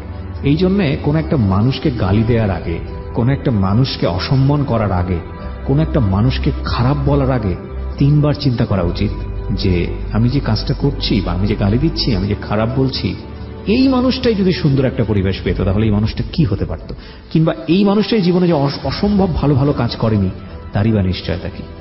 ঠিক আছে, সুতরাং ওই বার গার্ল বলেন বা সো কল্ড স্ট্রিট গার্ল বলেন বা চাইল্ড বলেন, যেটাই বলেন না কেন, খারাপ চোখে তাকানোর আগে মানে আমাদের একবারের জন্য হলেও সৃষ্টিকর্তাকে মনে করা উচিত এবং শুকরানা আদায় করা উচিত যে অন্তত ওই জায়গাটায় আপনি নেই। হ্যাঁ, অন্তত ওই জায়গাটায় আপনি নেই। এই ফাঁকে প্রিয় শ্রোতা, কথা না বাড়িয়ে আবারও ফিরছি আমাদের যিনি গেস্ট আলী ফাতার কাছে। হ্যাঁ বলেন। তারপর ছেলেটাকে নিয়ে ওরা এমন ঝামেলা শুরু করলো, আমার শ্বশুর শাশুড়ি। আবার ওইখান দিয়ে আপনও শুরু করে দিল ঝামেলা। আবার শুনছে আপু যে আপন ঝামেলা করছিল কিসের জন্য? আমার বড় আপুর জন্য। আমার বড় আপু শুনছে যে আমি ভার বিষয়ে বিদেশ যাব, আমি গেলে ভালো, আম্মু আসলে তাহলে আমাকে পাবে না, আর আমার মার টাকা যে আমার কাছে ছিল সেটা যে আমি ওরে দিছি, ওইটার জন্য আমি চাপ দিতে পারবো না। আমি যদি বাংলাদেশে থাকি তাহলে তো চাপ দিব। আপনার মার কত টাকা আপনার বড় বোনকে আপনি দিয়েছেন? প্রতি মাসে টাকা দিছি, ওইগুলো হিসাব করে আর কি অনেক লাখ টাকা হয়ে গেছে। আচ্ছা, এই টাকাটা আপনার বোন আপনাকে রিটার্ন দিচ্ছে না? না, বলছিল যে আম্মু আসার আগে দিয়ে দিবে, এখন বলে আমি যখন পারবো তখন দিব। আচ্ছা, ওকে। আর আপনের তাহলে সমস্যাটা কি? আপনকে তো আপনি ডিভোর্স দিয়েছেন, আপন তো পেপার পেয়েছে। হ্যাঁ, তাহলে আপন সমস্যা করছে কিসে? আপু রেখে দিছিল যে ঘর ভাড়া একসাথে দিয়ে থাকবে। পরে আপু বলে যে ও তো ভারী বিষয়ে চলে যাবে, তাহলে ও বাচ্চাটারে নিয়ে আসো। আর কেউ না ছিল যে আমি বাহিরে যাব, তাহলে আমার টাকাটা নিয়ে। হ্যাঁ, ও ওই দিক দিয়ে আমার মামলা করতে চায়, এটা করতে চায়। আমি ভয়ে চিন্তা করলাম যে বাচ্চাটা আমার এখানে ভালো নাই, তাহলে আমি দিয়ে দিই, আমি যেহেতু চলেই যাব বাহিরে, তাহলে দিয়ে দিই, কিছুদিন একটু কষ্ট করি। দিলাম হলো একজন পুলিশের মাধ্যমে, যে ও যদি নিয়ে আবার বলে, অনেকে আমার বলছে যে এইভাবে দিও না, পরে যদি দেখা যায় বলে যে আমি বাচ্চা পাইনি, তার কোনো প্রমাণ আছে বা কিছু। পরে আমি করলাম একটা স্ট্যাম্প কিনলাম, ওইখানে ওর সিগনেচার আমার সিগনেচার ছিল। কন্ডিশন কি ছিল ওখানে? ওইখানে ছিল হলো আর কি বাচ্চা আমি ওর হাতে দিছি বুঝায়া আর কি, ওরকম ইয়ে ছিল। তারপরে বাচ্চা দিলাম, দেওয়ার পর থেকে আমি অসুস্থ হয়ে পড়লাম। এমনি মন শক্ত করে দিছি যে বাচ্চাটা তো এখানেও ভালো নাই। পরে দিয়ে অনেক শক্ত হয়ে গেলাম। তারপরে কুড়িগ্রাম আবার চলে গেলাম, পরে দিয়ে চলে গেলাম, খুব অসুস্থ হয়ে পড়লাম রাস্তার মধ্যে। তারপরে কুড়িগ্রাম যাওয়ার পরে আবার 2 দিন গেল, আমি বিছানা থেকে উঠতে পারি না, আমার কেউ খবর নেয় না যে আমি খাইছি কি না। তারাই বলছে যে বাচ্চা দেওয়ার পরে, তারা তো জানে না আমি বাহিরে যাব, তারপরে তো তাদের কথাই আমি শুনলাম। আমি যে বাহিরে যাব সেটা আমার ভেতরেই শুধু ছিল। পরে ওনারা আবার টর্চার করে শুরু হয়ে গেল, আমার ওই ননদ, তারপরে আপনি যেখানে আছেন আর কি। হ্যাঁ, আচ্ছা। একটার পর একটা আমার দায়িত্ব, আমার বয়সটা একেবারে কম, আরো কম বয়সে আগে বিয়েটা হয়েছে। এমনিতে কি সেজান কি পরিবারের বড় সন্তান কিনা? হ্যাঁ, বড় ছেলে। হ্যাঁ, আচ্ছা। প্রথমত তো এক্সপেক্টই করে না কোনো বাবা মা যে তার ছেলে একটা বিবাহিত মেয়েকে বিয়ে করবে, এটা একদম সত্য কথা, সমাজের যে শ্রেণী হোক না, আমিও বলি, বুঝেন। আর দ্বিতীয়ত যেটা, সেটা হচ্ছে শুধু বিবাহিত না, আপনার একটা 4 বছরের বাচ্চা আছে। সুতরাং এই জায়গাটা থেকে তাদের যে আচরণটা, এটা অপ্রত্যাশিত না বাংলাদেশের সামাজিক প্রেক্ষাপটে। যদি কেউ এই বিষয়টাকে অগ্রাহ্য করে আপনাকে খুব সুন্দরভাবে জায়গা দিত, বরং সেটাই অস্বাভাবিক মনে হবে আমাদের সামাজিক কন্টেক্সট থেকে। সুতরাং তাদেরকে দোষ দিয়ে আসলে লাভ নেই। তারপরেও যে তারা এতটুকু সাপোর্ট আপনাকে দিয়েছে, সেটাকেই বরং আমরা বড় করে দেখি। বিয়েটাও হইলো তাদের কারণে, কারণ তাদের কাছে আমি বারবার বলছিলাম যে আমার একটু সময় দিন, 2 মাস কোনো আত্মীয় সময়টা দেয়নি না। ওনারা ভাবছিল যে চেয়ারম্যান এদের এনে আমার যদি এখান থেকে তাড়াইতে পারে, ওরকম চিন্তা ভাবনা ছিল তাদের। তারপরে থেকে আবার শুরু হয়ে গেল, আমার সকাল 6টা ভোরে উঠতে হবে, শীতের দিন, অনেক কুয়াশা। সেজানকে ম্যানেজ করে আপনি কি আলাদা থাকতে পারতেন ফ্যামিলি থেকে, যে আপনাকে আলাদা করে রাখুক কোথাও? না, সেটা সম্ভব ছিল না। কেন সম্ভব ছিল না? আর আমিও চাইতাম না, কারণ আমি এমনি ওনাদের মনে অনেক বড় একটা কষ্ট দিয়েছি। এক্স্যাক্টলি। তারপরে ভাবলাম যে কিন্তু সেজান ফ্যামিলির সঙ্গেই থাকতো, আপনাকে আলাদা কোথাও রাখতো, যেহেতু মেনে নিতে একটা খুব স্বাভাবিকভাবে, এটা তো অস্বাভাবিক একটা ব্যাপার, তাই না? তো মেনে নেওয়ার তো একটা খুব ডিফিকাল্ট। তো ঠিক আছে, আপনাকে আলাদা কোথাও রেখে কিছুদিন ফ্যামিলিকে সুন্দরভাবে ম্যানেজ করে তারপরে ওটা করতে পারতো। পারলে তো তাহলে ওইভাবেই আগে রাখতো, তাহলে তো বিয়েটা আর হতো না। রাইট। তারপরে এই টর্চার শুরু হয়ে গেল, একটার পর একটা দায়িত্ব আমার উপরে দিল, আমি সব মেনে নিলাম। তারপরে আরো বাচ্চা নিয়ে অনেক টর্চার করছে, ওইগুলো তারপর মনে রাখি নেই। তারপরে আমি ফোনে কথা বলতে পারবো না আমার বাচ্চার সাথে। তাদের তো এতটুকু বোঝা উচিত ছিল যে বাচ্চা, এত ছোট বাচ্চাটারে তারা রেখে আসছে, সে রেখে আয়সা কিভাবে আসে। আমি খুব অসুস্থ হয়ে পড়ছিলাম, ডাক্তার বলছে আমার ব্লাড দিতে, শরীরের অবস্থা খুব খারাপ, আর কান্না একটু করলেই ফিট হয়ে পড়ে যাই, অবস্থা খুব খারাপ হয়ে যায়। আমি আপনাকে সামনাসামনি দেখেও বুঝতে পারছি। আর এই 3টা মাস শুধু ভেসে ভেসে বেড়াইতেছি, কোথাও জায়গা পাইতেছি না ঠিক মতো। আপনার বিদেশি যাওয়ার অবস্থা কি? বিদেশে যাওয়ার অবস্থা, আমার এক ফ্রেন্ড, ও যাবে, ও আমারে খুব ভালো বুঝে, ও যাবে, ওরও একটা লাইফের সমস্যা আছে, ও যাবে। পরে ওরে আমি বললাম যে আমি যাব। বিদেশে যেতে হলে তো টাকা পয়সা লাগে। না, ওইখানে টাকা লাগতো না। টাকা লাগতো না বলতে? ওইখানে হলো ওই যে ভার ভিসায় যাবে। হ্যাঁ হ্যাঁ, তো ওইখানে আর কি, যে ভালো সে ভালোই থাকে, আর যে খারাপ হয়ে যায় নিজের কাছে ভালো মন্দ। ওইখানে কোন দেশ এটা? এটা সিঙ্গাপুর, দুবাই, যেখানে পাঠায় আর কি। আমি ওইখানে একটাই কথা, যে আমি যার সাথে কথা বলছি যে ভাইয়া আমি যাব ওইখানে, আমার কোনো সমস্যা হবে নাকি? উনি বলছে আপু এটা নিজের কাছে, কারণ অনেক মেয়েরা বেশি টাকা চায়, বেশি 50,000 টাকা স্যালারিতে তাদেরও মনে হয় কিছু না, তখন তারা এক্সট্রা অন্য কিছু করে। বা তো আপনি যদি ওইটাই থাকেন, তাহলে তো আপনার আর কোনো খারাপ হওয়ার কোনো থাকে না। শুধু ডান্স তো মানুষ দেখে, খারাপ কি? তো আমিও চিন্তা করে যেতে চাইছি যে আমার বাচ্চাটা এমন অসহায় হয়ে গেল, আর টাকাটা আমার দিতে হবে। আমার বোন তো আমার বিশ্বাসে আমার দিবে না। টাকাটা আপনার মা জানে না যে আপনি আপনার বড় বোনকে দিয়েছেন? না, আপনার মা জানে যে সে দেশে আসলে এই টাকাটা পাবে আপনার কাছ থেকে? আমি শুধু পর কয়েকদিন স্বপ্ন দেখছি যে আমার আম্মু আইসা আমারে বলে যে মা টাকা কত হয়েছে, আর আমি সকালে ঘুমিতে ঘুরতে পাগলের মতন হয়ে যায়, আর মাথায় শুধু অন্য টেনশন আসে। পরে চিন্তা করলাম যাক বাহিরে যাই। প্রিয় শ্রোতা, আপনাদের মাথায় হয়তো বার ভিসা শব্দটা আটকে আছে, কিন্তু চিন্তা করে দেখুন ওর প্রেক্ষাপটটা, যে ওর মা প্রতি মাসে কত বছর হলে গেছে? 2 বছর। এই 2 বছরের সে ওখানে ঘরে মেয়ের হিসেবে কাজ করে, এই বাচ্চাদের টেক কেয়ার করে। এই কাজটা করে সে 2 বছরে তো একবারও আসেনি বাংলাদেশে। না, আমার নানির মরামুখটাও দেখতে পারেনি সেই টাকার জন্য। এই টাকার জন্য, এবং সেটা ও বলছিল একটা সময় প্রতি মাসে কিছু পয়সা পাঠিয়েছে এই মেয়েটার কাছে, যেটা 1,05,000 টাকার মতো হবে হিসাব করলে হয়তোবা। এই টাকাটা উপর বেসিস করে ওর মা দেশে ফিরে আসতে চাচ্ছে, তাই কি? এবং দেশে ফিরে এসে সে কিছু করবে, কিন্তু এই টাকাটা ওর বড় বোনকে দিয়ে দিয়েছে, এবং বড় বোন এখন সে ব্যবসা করছে। যেহেতু বড় বোনকে দিয়ে দিয়েছে, হয়তো একটা সমস্যার সমাধান হবে, কিন্তু ওর জায়গা থেকে ও কোনো কনফিডেন্ট রাখতে পারছে না, এই কারণে যে এই টাকাটা তো মা তাকে বিশ্বাস করে দিয়েছিল। মা এত পরিশ্রম করে নিজের মায়ের মৃত মুখ দেখতে পারল না এই টাকার জন্য। সে যদি ফিরে এসে কানাকড়িও না পায়, তাহলে এই মাকে সে কি জবাব দিবে? যে কারণে সে বাধ্য হয়ে এইরকম একটা ভিসা নিয়ে দেশের বাইরে চলে যেতে চাচ্ছে। তা আপনাকে যেটা বলছে যে যারা ভিসা দিবে তারা বলছে 1 পয়সাও লাগবে না। না, পাসপোর্ট ওনারই করে দেয়, কিন্তু ওই ভাইয়ের কাছে টাকা ছিল না, আমি টাকা ম্যানেজ। ওদের লাভটা কি? ওদের লাভ মালিক থেকেও কিছু টাকা পায়, আর আমরা যে অ্যাডভান্স পাবো 1 মাসের 50,000 টাকা, সেখান থেকে 10,000 টাকা নেবে, আর মালিক থেকে মনে হয় 50,000 টাকা পায়। আপনি যে এই জিনিসটা যে করতে চাচ্ছেন, এটার অথেন্টিসিটি কোথায়? এটার বিশ্বাসযোগ্যতা কি? এটার কোনো প্রমাণ আছে ওরা যেটা বলছে? প্রমাণ বলতে 2-3 জন দেশের বাইরে নিয়ে গিয়ে স্মাগলিং হয়, এটা জানেন? দেশের বাইরে নিয়ে গিয়ে আমরা শুনেছি এরকম, এবং এগুলো নিয়ে অনেক রিপোর্ট আমরা সময় চোখে পড়ে। দেশের বাইরে নিয়ে গিয়ে এমন নিদারুণ অবস্থায় ফেস করতে হয়, বিশেষ করে যারা থার্ড ওয়ার্ল্ড কান্ট্রি থেকে যায়, আমাদের মতো দেশ থেকে যারা যায়, ভয়াবহ রকমের মানসিক এবং শারীরিক যন্ত্রণার মধ্য দিয়ে যায়। এরকম ঘটনা আপনি শুনেছেন কখনো? এটা জেনেও আপনি এত বড় একটা রিস্ক এই বয়সে আপনি দেখতে শুনতে এরকম, এটা কেন নিচ্ছেন? শুধুমাত্র এই 5 লাখ টাকার জন্য? আমার আর তো কোনো উপায় নেই, কারণ আমার আম্মু যদি দেখে এসে যে তার 1 টাকাও নাই, সে তো হার্ট অ্যাটাক করে মারা যাবে। আপনার আম্মু যদি এসে দেখে যে আপনি দুবাইয়ে গেছেন, এবং দুবাইয়ে যাওয়ার পরে আমি একটু বলি, আপনার মা আপনার মা সিঙ্গাপুরে আছে, তাই তো? সিঙ্গাপুর থেকে বাংলাদেশে এসে 5 লাখ টাকা আপনার কাছ থেকে পেল না, আপনি আমাকে প্রশ্নের উত্তরটা দিবেন। 5 লাখ টাকা পেল না, আপনার মা ভয়াবহ কষ্ট পাবে। এইটা একটা কষ্ট। আর একটা কষ্ট হচ্ছে আপনার মা বাংলাদেশে ফিরে আসলো, আসার পরে আপনার মা 5 লাখ টাকা নাই, এটার জন্য আপনি বিদেশে গেছেন, এটা জানলো। জানার পরে আপনার মার কাছে 7 দিন পর একটা ফোন আসলো। ফোনটা হচ্ছে এরকম, আপনার মেয়েকে যদি ছাড়াই নিতে চান তাহলে 10 লাখ টাকা পাঠান, না হলে আপনার মেয়েকে এখানে মেরে ফেলা হবে। কোনটা বেশি কষ্টের? না ঠিক আছে, ওই ভাইয়া আমার যে পরিচিত কয়টা মেয়ে গেছে ওরা ভালো আছে, আমি আর কি আইডিয়া আছে আমার যে কতদূর কিভাবে কি, তার জন্য সাহসটা হয়েছিল যে যাই। আমরা পরিচিত মেয়েরা যারা গেছে তারা ভালো আছে? 2-3 জন আমি চিনি, ওরা খুবই ভালো আছে, এখনো কোনো সমস্যা হয়নি। ওরাই বলে আমাকে। ওরাই বলে? আপনি কিভাবে নিশ্চিত হলেন যে এরা এর লোক না? না, এরই লোক। যে পাঠিয়েছে সে যে এরকম 2-3টা মানুষকে রেডি করে রাখেনি আপনাকে ভালো করার জন্য, বা এরা তার লোক না, আপনি এটা কিভাবে নিশ্চিত হলেন? ওই তো ওদের দিয়ে আর কি। ক্যানভাসার বুঝেন? ক্যানভাসার বুঝেন? ক্যানভাসার বাজারে অনেক সময় দেখবেন যে ক্যানভাসাররা ওষুধ বিক্রি করে। আপনি বোধহয়, যেহেতু আপনার সার্কামস্ট্যান্স থেকে হয়তো কখনো দেখা হয়নি, এবং এটা ওখানে গিয়ে মেয়েরা কখনো দাঁড়ায়ও না, আমি আমার লিসনারদের ইয়ে করার জন্য বলছি। সেটা হচ্ছে যে ওইখানে সাপ খেলা দেখায়। আমি উইথ ডিউ রেসপেক্ট, এটা হয়তো বিজনেস একটা পলিসি। ওইখানে অনেক সময় বিভিন্ন রকমের ভেলকি দেখায়। দিন শেষে ওরা কিছু রোগের ঔষধ বিক্রি করে।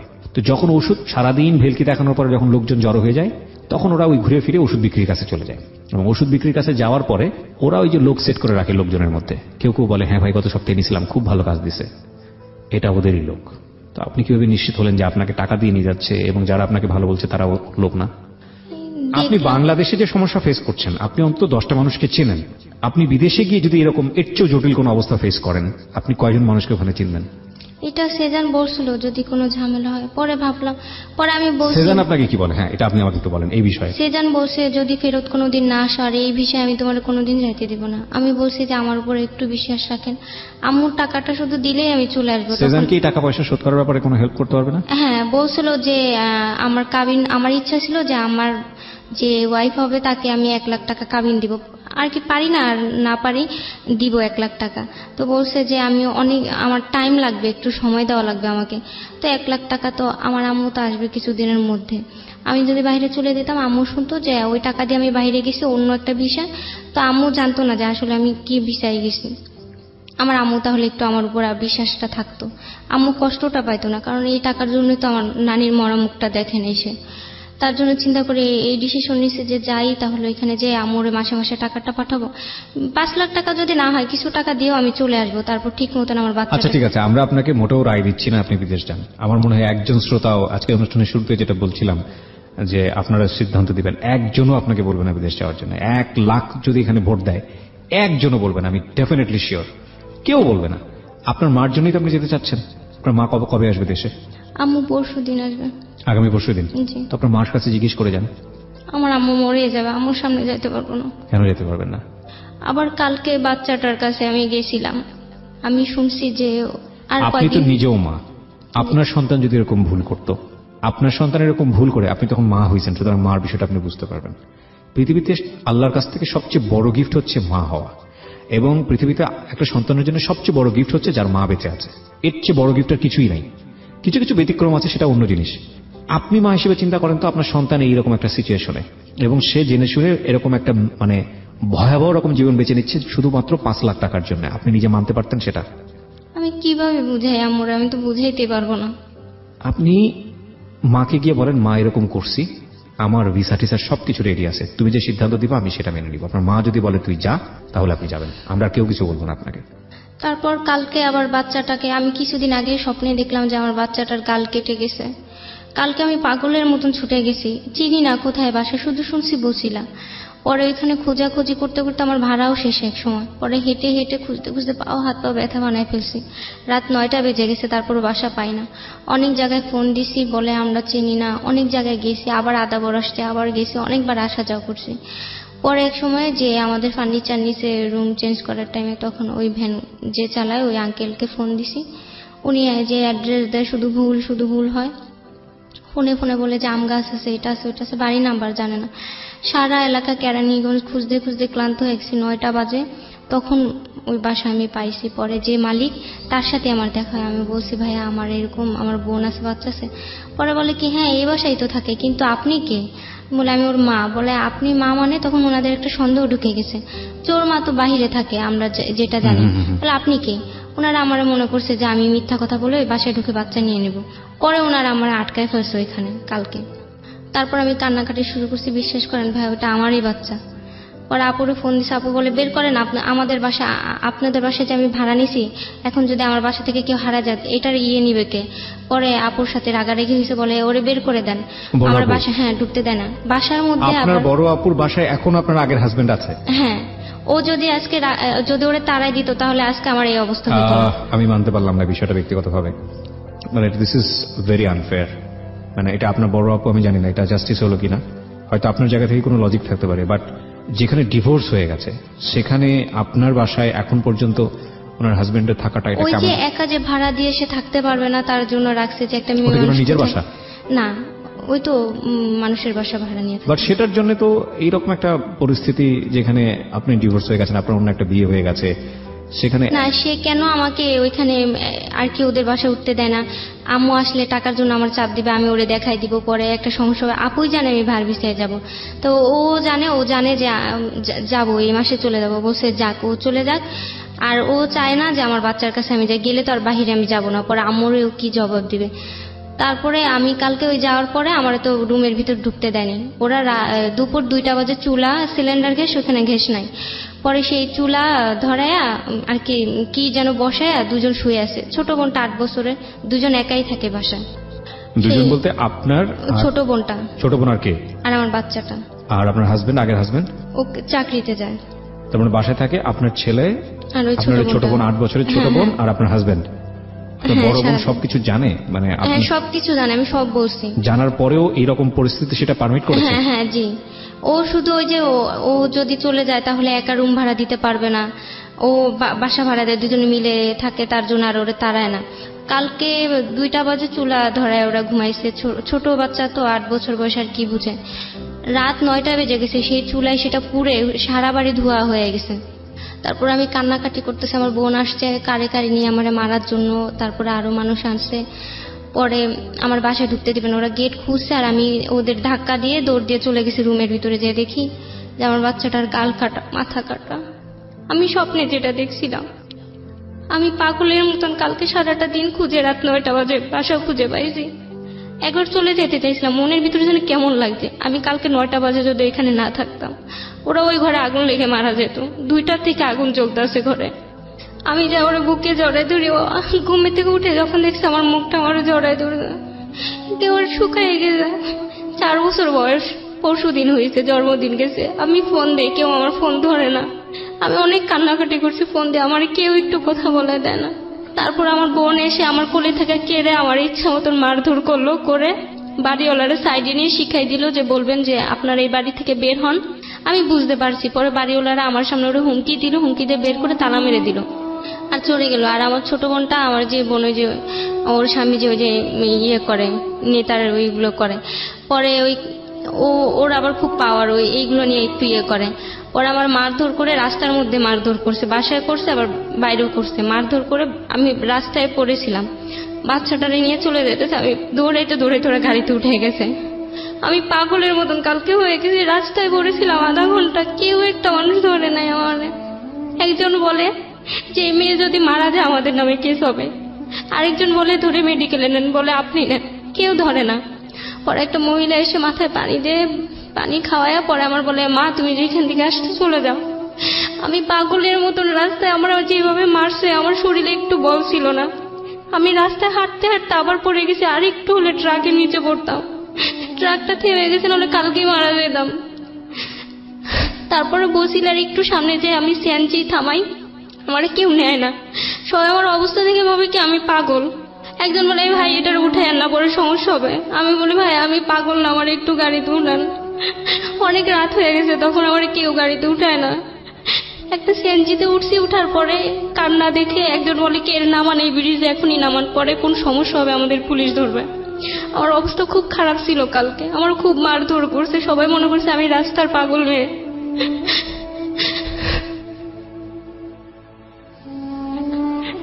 আর আমি যেটা বলি, আমার বোনের জন্য আমার জীবনটা নষ্ট হয়ে যায়। আগে মানুষ বলতো যে ভাই ভাইরে খুন করে, বোন বোনের সংসার নষ্ট করে, বিশ্বাস করতাম না। কিন্তু আমার লাইফ দেখে এখন আমার মন দায়ী। আমার বাচ্চাটারে যেন আমি থাকতে পারতাছি না। আমি আর কিচ্ছু চাই না, আমার বাচ্চাটাকে চাই। আমি কালকে পাগলের মতন কান্না করছি, আমার কেউ একটু কোলে দেয় নাই।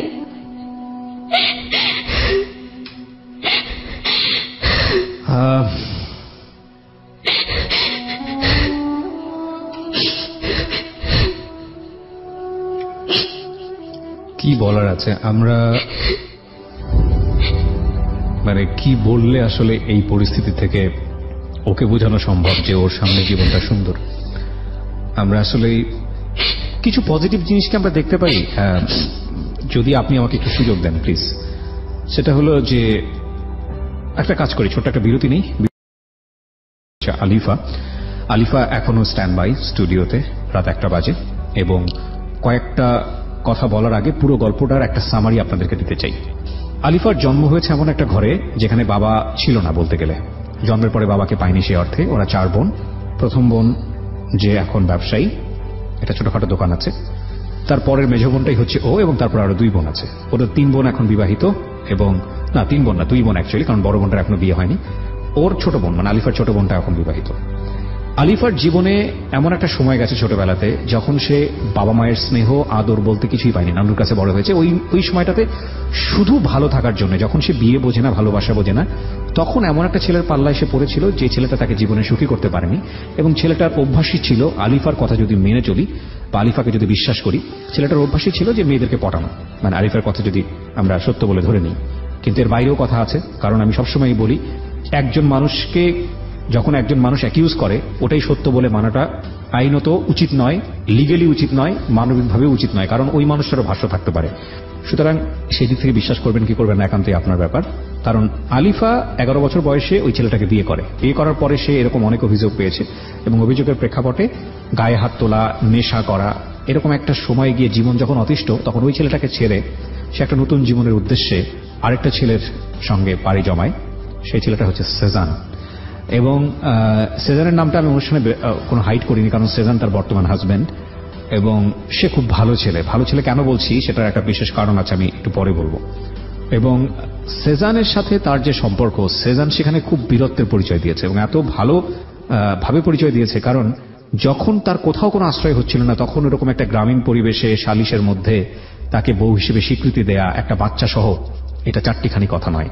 এবং সেখানে সেজান নিজেও বিবাহিত না। তো সেদিক থেকে সেজানকে স্যালুট। এই অনুষ্ঠান থেকে আমি অবশ্যই তাকে সম্মান জানাতে চাই। সেজানের বিশেষ কিছু পরিচয় আছে, সেটা আমি এখানে রিভিল করব না। সেজানের সাথে অনুষ্ঠানের শুরুতে আমার কথা হয়েছিল। সে কিভাবে জানি নাম্বারটা জোগাড় করেছে, করে অনুষ্ঠান শুরু করার আগে সে আমাকে ফোন দিয়েছে, এবং সে আমাকে বিশেষভাবে রিকোয়েস্ট করেছে তার বউ, মানে আমাদের আজকের যে আলিফা, তাকে বোঝানোর জন্য যে সে যেন দেশের বাইরে কোনোভাবেই না যায়। দরকার হলে সেজান যেভাবেই হোক না কেন পয়সা করি গায়ে গতরে খেটে তাকে সে টাকা দেবে, তার মায়ের যে টাকাটা তার কাছে রাখা ছিল সে টাকা যাতে সে ফেরত দিতে পারে। এবং সে খুব ভালো ছেলে, নো ডাউট। সে আমাকে যে কথাগুলো বলেছে এবং আজকে আলিফা সামনাসামনি বসে যে কথাগুলো বললো, সেগুলোর মধ্যে হুবহু মিল আছে। আমি আলিফা, আপনার জীবনে যে ঘটনা ঘটে গেছে সেখানে যদি আপনি দেখতে চান, খারাপ মানে এক্সট্রিম লেভেলের খারাপ ঘটে গেছে, হ্যাঁ, কিন্তু আপনার জীবনে কিছু কিছু ভালো জিনিস আছে, এগুলো যদি আপনি দেখেন তাহলে অনেক সময় আপনার মনে হয় দুঃখগুলো মিটিগেট করা সম্ভব। নাম্বার 1, আপনার বয়স এখন কত? মাত্র 18 বছর। 18 বছর জীবনের জন্য কিছুই না। তার মধ্যে ভোটার আইডি কার্ডও আমার করা হয়েছে যে আমার বয়স এখন বর্তমান 25 বছর। ওইটা আপনি কারেকশন করতে পারবেন, সমস্যা নেই, ঠিক আছে। ওইটা হয়তো আপনি গভর্নমেন্টকে অ্যাপ্লাই করলে আপনার সিচুয়েশন পুরোটা বুঝিয়ে যদি অ্যাপ্লাই করেন তাহলে হয়তো কারেকশন করা যাবে। আপনার 18 বছর বয়স, তার মানে আপনার জীবনের এখনো বলা যেতে পারে 4 ভাগের 1 ভাগও যায়নি। বিশাল একটা জীবন সামনে পড়ে আছে। 2 নম্বর হচ্ছে এত কিছুর পরও আপনার জীবনে একটা ভালো মানুষ আছে। আমি এরকম গল্প পাই আমার জীবন গল্পে, যে একটা মেয়ের ঘর থেকে পা ফেলার মতো জায়গা নেই, আপনার জীবনে অ্যাটলিস্ট সেজানের মতো মানুষ আছে। সে তো আপনাকে ছেড়ে যায়নি। আপনি বলেন, মুখ দিয়ে বলেন, সে কি খোলামেলা সব বলতে পারেন। হ্যাঁ, সে হয়তো চাপের মধ্যে আছে তার ফ্যামিলি থেকে, সে হয়তো আপনাকে সাপোর্টটা দিতে পারে না যতটুকু সাপোর্ট দেয়, কিন্তু সে তো আপনার জীবন থেকে সরে যায়নি, গেছে কি? সে আপনার জীবন থেকে সরে যায়নি এবং আপনাকে সে সাপোর্ট দিয়ে যাচ্ছে, মানসিক সাপোর্ট দিয়ে যাচ্ছে সবসময়। তার আর্নিং পজিশন আমি জানি, যেহেতু সে মিডিয়াতেই কাজ করে, তার জায়গা থেকে সে কি পরিমাণ ইনকাম করে সেটা আমার মোটামুটি জানা আছে। এতটুকুর পরও সে আপনাকে অভয় দেখাচ্ছে যে আপনার পয়সাগুলো সে দিয়ে দিবে আপনার মার জন্য, যেটা করার দরকার। আপনারা 2 জন মিলে পরিশ্রম করে একটা মাকে ভালো রাখতে পারবেন না? পারবো, কিন্তু এটা অনেক সময় লাগবে। কে বলছে? আপনার মা বাংলাদেশে আসলে কি করতো আমাকে এটা বলেন। টাকাটা থাকলে এখন তো কিছু একটা তো করতে পারতো। কি করতো? 5 লাখ টাকা দিয়ে কি হতো? কিছুই হতো না। দেখা যায় কিছু একটা হতো তো। কিছুই হতো না। 5 লাখ টাকা দিয়ে কিছুই হয় না। আজকালকার যুগে 5 লাখ টাকা আজ থেকে 10 বছর আগে 5,000 টাকা সমান। এই 5 লাখ টাকা দিয়ে ঢাকা শহরে না হতো একটা দোকান, না হতো কোনো কিছু। হ্যাঁ, আপনি বলতে পারেন যে 5 লাখ টাকা ব্যাংক ইন্টারেস্ট, ব্যাংকে রাখলে কিছু টাকা পয়সা পেত। ব্যাংকের ইন্টারেস্ট সম্পর্কে আপনার কোনো আইডিয়া আছে? কয় টাকা পায়? নাই, আইডিয়া নাই। 5 লাখ টাকা দিয়ে কিছুই হতো না। 5 লাখ টাকা থাকলে কি হতো আমি সেটা বলতে পারি। হ্যাঁ, 5 লাখ টাকা যদি ব্যাংকে থাকতো একটা মনোবল, যে এতদিন যাবত পরিশ্রম করেছি, আমার যদি বিপদ আপদ আসে, আমার পকেটে কিছু টাকা আছে, আমি বিপদটা যেভাবে মোকাবেলা করতে পারবো। কিন্তু বিষয়টা তো এরকম হয় নাই যে এই টাকাটা না হলে আপনার মা মারা যাবে, এই টাকাটা না হলে আপনার মার ক্যান্সারের ট্রিটমেন্ট হচ্ছে না, এই টাকাটা না হলে আপনার মার চোখে দেখতে পাবে না। বিষয়টা তো এরকম না। আম্মুর তো কোনো ছেলে নাই, পরে আমার বড় বোন যে দেখবে। কে বল? আপনি আছেন তো। আপনি 18 বছর বয়স, আপনি দেখতে শুনতে মাশাআল্লাহ সুন্দরী। আপনার জীবনে এখন পর্যন্ত যে মানুষটা আছে Shezan, he is a very good boy, এবং আপনাদের এখন পর্যন্ত নতুন কোনো প্ল্যানিং নাই বাচ্চা কাচ্চার। আপনার একটা মাত্র ছেলে, 4 বছর বয়স, সে তার আগের বাবার কাছে আছে। সেজান বলছে যে বাচ্চাকে নিয়ে বলবো কি যে তোমার মা প্রতি মাসে ওর জন্য 10,000 টাকা করে দেয়, সেটা আমি দিয়ে আমার মাকে বলবো যে এটা ওর নানি দিছে ওর জন্য, তাহলে আমার মা রাখতে পারে। আচ্ছা, তাও তো একটা ব্যবস্থা করার চেষ্টা করতেছে আপনার কাছে নিয়ে আসার জন্য। ওরা দেয় না তো। একটু ধৈর্য তো ধরতে হবে। মাত্র 3 মাসে যদি আপনি এত কিছু চান তাহলে কিভাবে হবে? আপনার জীবনে কত বড় বড় ঘটনা ঘটে গেছে, এটা তো আপনি মানবেন। আপনি দেখেন, যদি এরকম হতো যে 5 লাখ টাকার জন্য আপনার মায়ের ট্রিটমেন্ট হচ্ছে না, আমরা যেভাবেই হোক এই 5 লাখ টাকা আমাদেরকে ম্যানেজ করতে হবে। কিন্তু বিষয়টা কি, আপনার মা এসে শুধু একটু ভালো থাকবে, তাই তো? আপনার মার তো বয়স হয়ে গেছে, একটু ভালো থাকবে। আম্মুর কোনো স্থান নাই তো, আমার বড় আপু তো আম্মুকে নিবে না। আপনি দিবেন। আমি আমার নিজেরই তো থাকার জায়গা নেই। আমি সেজানের বাড়ি থাকি। আমি বলি, আপনি সেজান, আপনারা 2জন মিলে পরিকল্পনা করেন। সেজান বলছে অনেক টাইম লাগবে, আমার সময় দিতে হবে, অনেক সময় চাই আমার কাছে, আমি কিভাবে দিই? আমি তো বর্তমান আমার মাকে আমার বাঁচাইতে হবে। আমার সন্তানটার অবস্থা খুবই খারাপ। 4 বছরের বাচ্চা, তারে দেখতে দেখা যায় 1 বছরের বাচ্চার মতন, এত সুখ হয়ে গেছে। ওকে, ফাইন, আমি সেজানকে ফোন দিতে চাই পর্যায়ে। একটু হোল্ড।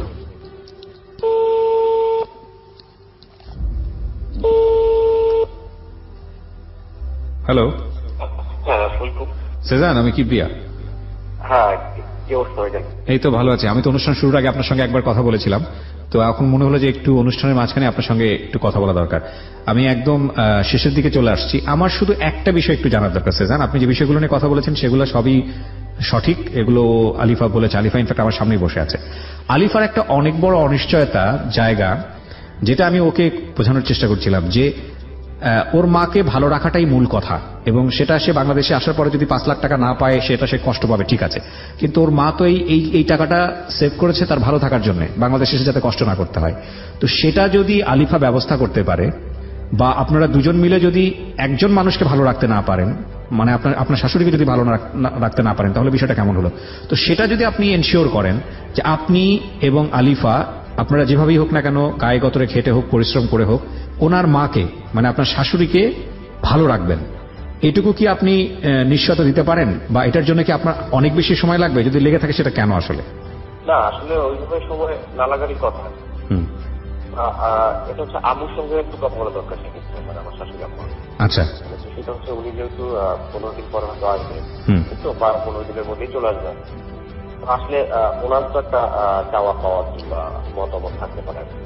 আচ্ছা, আমি যেটা বিশ্বাস করি যে উনি যেহেতু গুরুজন, আমি সবদিকে ঠিক তুমি থাকতে চাই, ওকে ভালো রাখছি না। সেজান, আমার একটা বিষয় আপনার কাছ থেকে স্ট্রিক্ট কথা দরকার, সেটা হচ্ছে যে আপনার শাশুড়ি যদি দেশে ফিরে, উনি তো নিঃস্ব হাতে ফিরবেন, সেক্ষেত্রে আপনি এবং আপনার ওয়াইফ মানে আলিফা দুজন মিলে কি ওনার ভরণ পোষণটা নিতে পারবেন? হ্যাঁ, হতেই পারে, অসম্ভব কিছু। এটা আপনার পক্ষে সম্ভব কিনা? কারণ আপনি যেহেতু মনে করছেন যে আপনার ওয়াইফ এটা একটা বিশাল লস করে ফেলেছে তার শাশুড়ি, তার মায়ের জায়গাটা থেকে, এবং আপনাদের দুজন মিলেই এখন সেই লসটা পূরণ করা উচিত, এবং সেটা আপনি ইনস্ট্যান্টলি নিতে পারবেন। আমার তো মনে হয় আলিফা সমস্যার সমাধান হয়ে গেল। সে তো এখানে ওয়ার্ড দিচ্ছে যে সে তার শাশুড়িকে সাপোর্ট দিবে, সেখানে আপনি কেন এত অনিশ্চয়তা? টাইম লাগছে, সেই বললো যে আমার একটু সময় দিতে হবে, টাইম লাগবে। সময় দিতে হবে ব্যাপারটা যদি এরকম হয় যে তার পকেটে সামর্থ্য আছে তারপরও সে করছে না, সেটা কিন্তু অন্য জিনিস। আর যেটা হচ্ছে না তার সামর্থ্য, তার জন্যই বলছিলাম যে আমি কিছুদিনের জন্য বাইরে যাই, তারপর আর যাওয়ার দরকার নেই। ব্যাপারটা কিন্তু কিছুদিনের জন্য না, ব্যাপারটা হচ্ছে আপনি এমন একটা জায়গায় যাচ্ছেন যেটা সম্পূর্ণই অনিশ্চিত একটা জগৎ। ব্যাপারটা কিন্তু কিছুদিনের জন্য না। আপনি যদি এরকম একটা কাজে যেতেন যেটা একদম 100 শিওর শট, সেটা নিয়ে হয়তো আপনার হাজবেন্ড আপত্তি করতো না।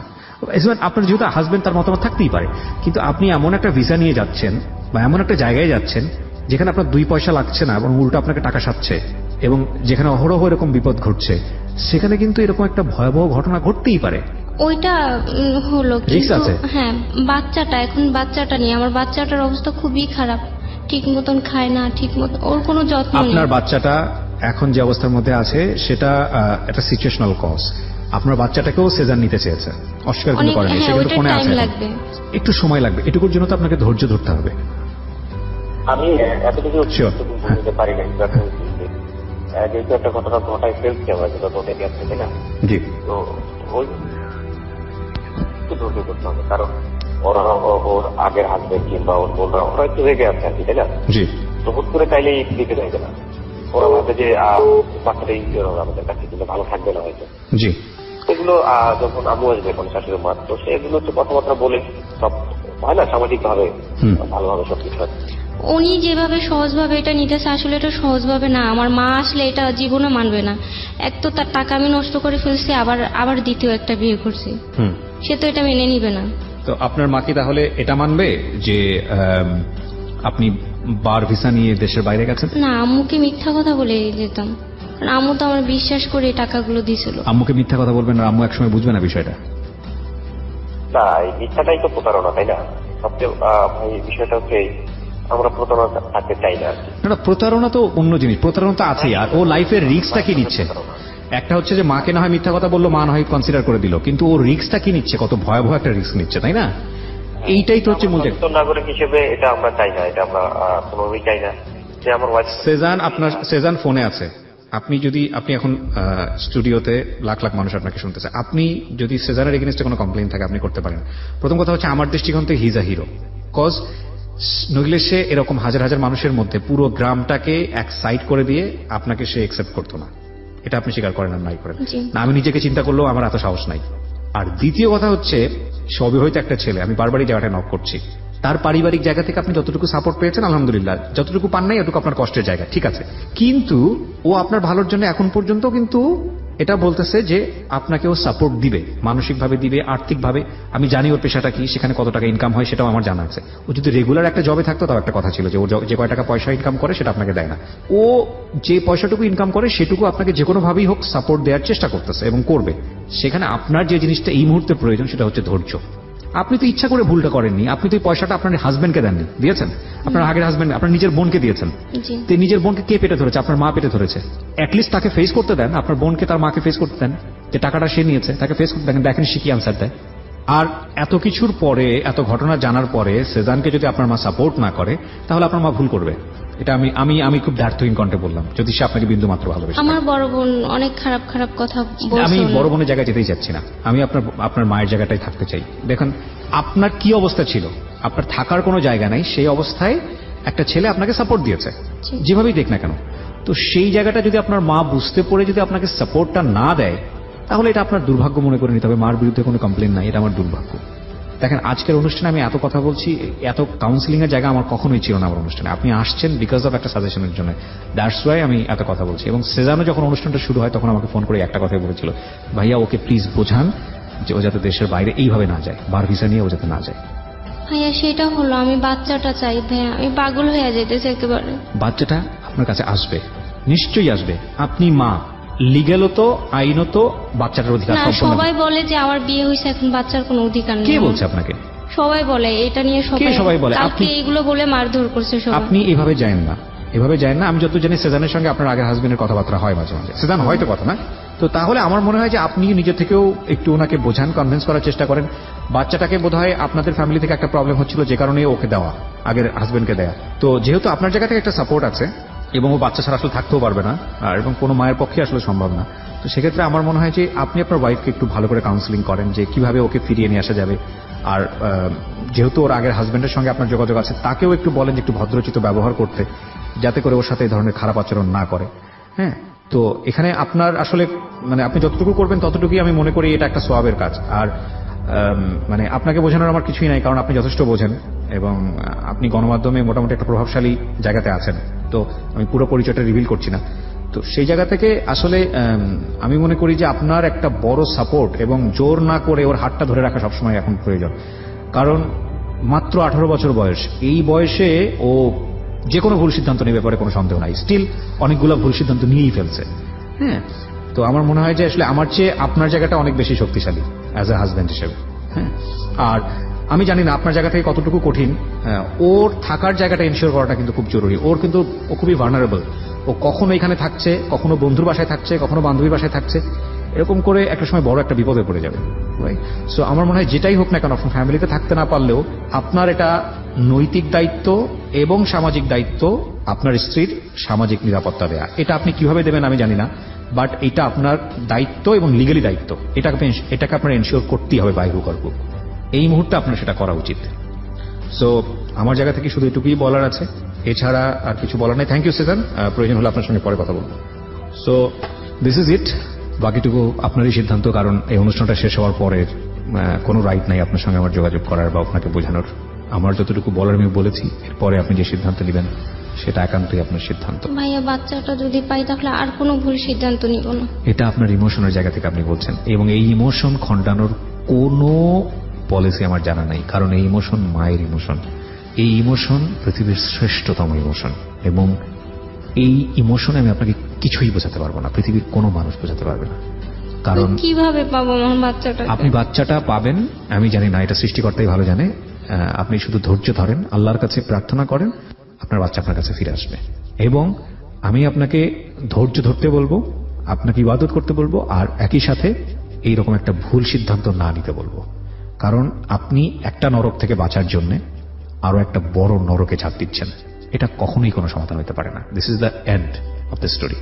এবং মনে করেন যে আপনার বাচ্চাটা কোন একটা জায়গায় আছে, ভালো আছে, প্রতিদিন বোঝান। আমি জানি এটা খুব কঠিন, এটা মাকে কাউন্সিলিং করার কোনো সামর্থ্য আমার নেই। এরকম বুঝাইছি কিন্তু হয় না, পারি না তো। আমি জানি আপনি পারবেন না, কারণ এটা তো আসলে ও তো ভালো নেই। ওর তো প্রতিটা দিন ও মার খায় আমার ছোট বোনটার হাতে। শরীরে জায়গায় জায়গায় কেটে গেছে, সেদিন কেচি দিয়ে মাথাটা কেটে ফেলছে।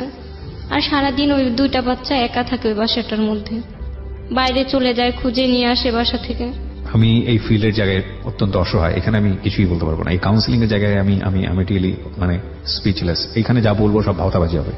কোনো মাকেই বোঝানো সম্ভব না তার বাচ্চাটা যদি তার কাছ থেকে দূরে থাকে, এবং যত কাউন্সিলিং আপনি করেন না কেন ওই ফিলিংস, এটা ইম্পসিবল, এটা কোনোভাবেই না। আমি শুধু এটুকুই বলতে পারি যে আপনার ধৈর্য ধরা ছাড়া এই মুহূর্তে কোনো কিছু করার নেই, কারণ আপনি ধৈর্য না ধরলে আপনার জন্য আরো বেশি বিপদ হবে। বরং আপনি একটা জিনিস একটু চিন্তা করে একটু সান্ত্বনা পেতে পারেন হয়তোবা। ধরেন আপনি দুবাইয়ে বার ভিসা নিয়ে চলে গেলেন, এবং দুবাইয়ে আপনি জানতে পারলেন, সেটা ভেবেই আমি ছিলাম এই একটা মাস যে আমি চলে গেছি। এক্স্যাক্টলি, আপনি জানতে পারলেন দুবাইয়ে বসে যে আপনার বাচ্চাটার অবস্থা ভয়াবহ। বাংলাদেশে থাকলে তো মার খেয়ে হলেও কাছে যাইতে পারবেন, দুবাইয়ে থাকলে আপনি কি করতেন? ভাবছিলাম যে আম্মু আসবে, আম্মুর কাছে থাকবে, ভালো থাকবে।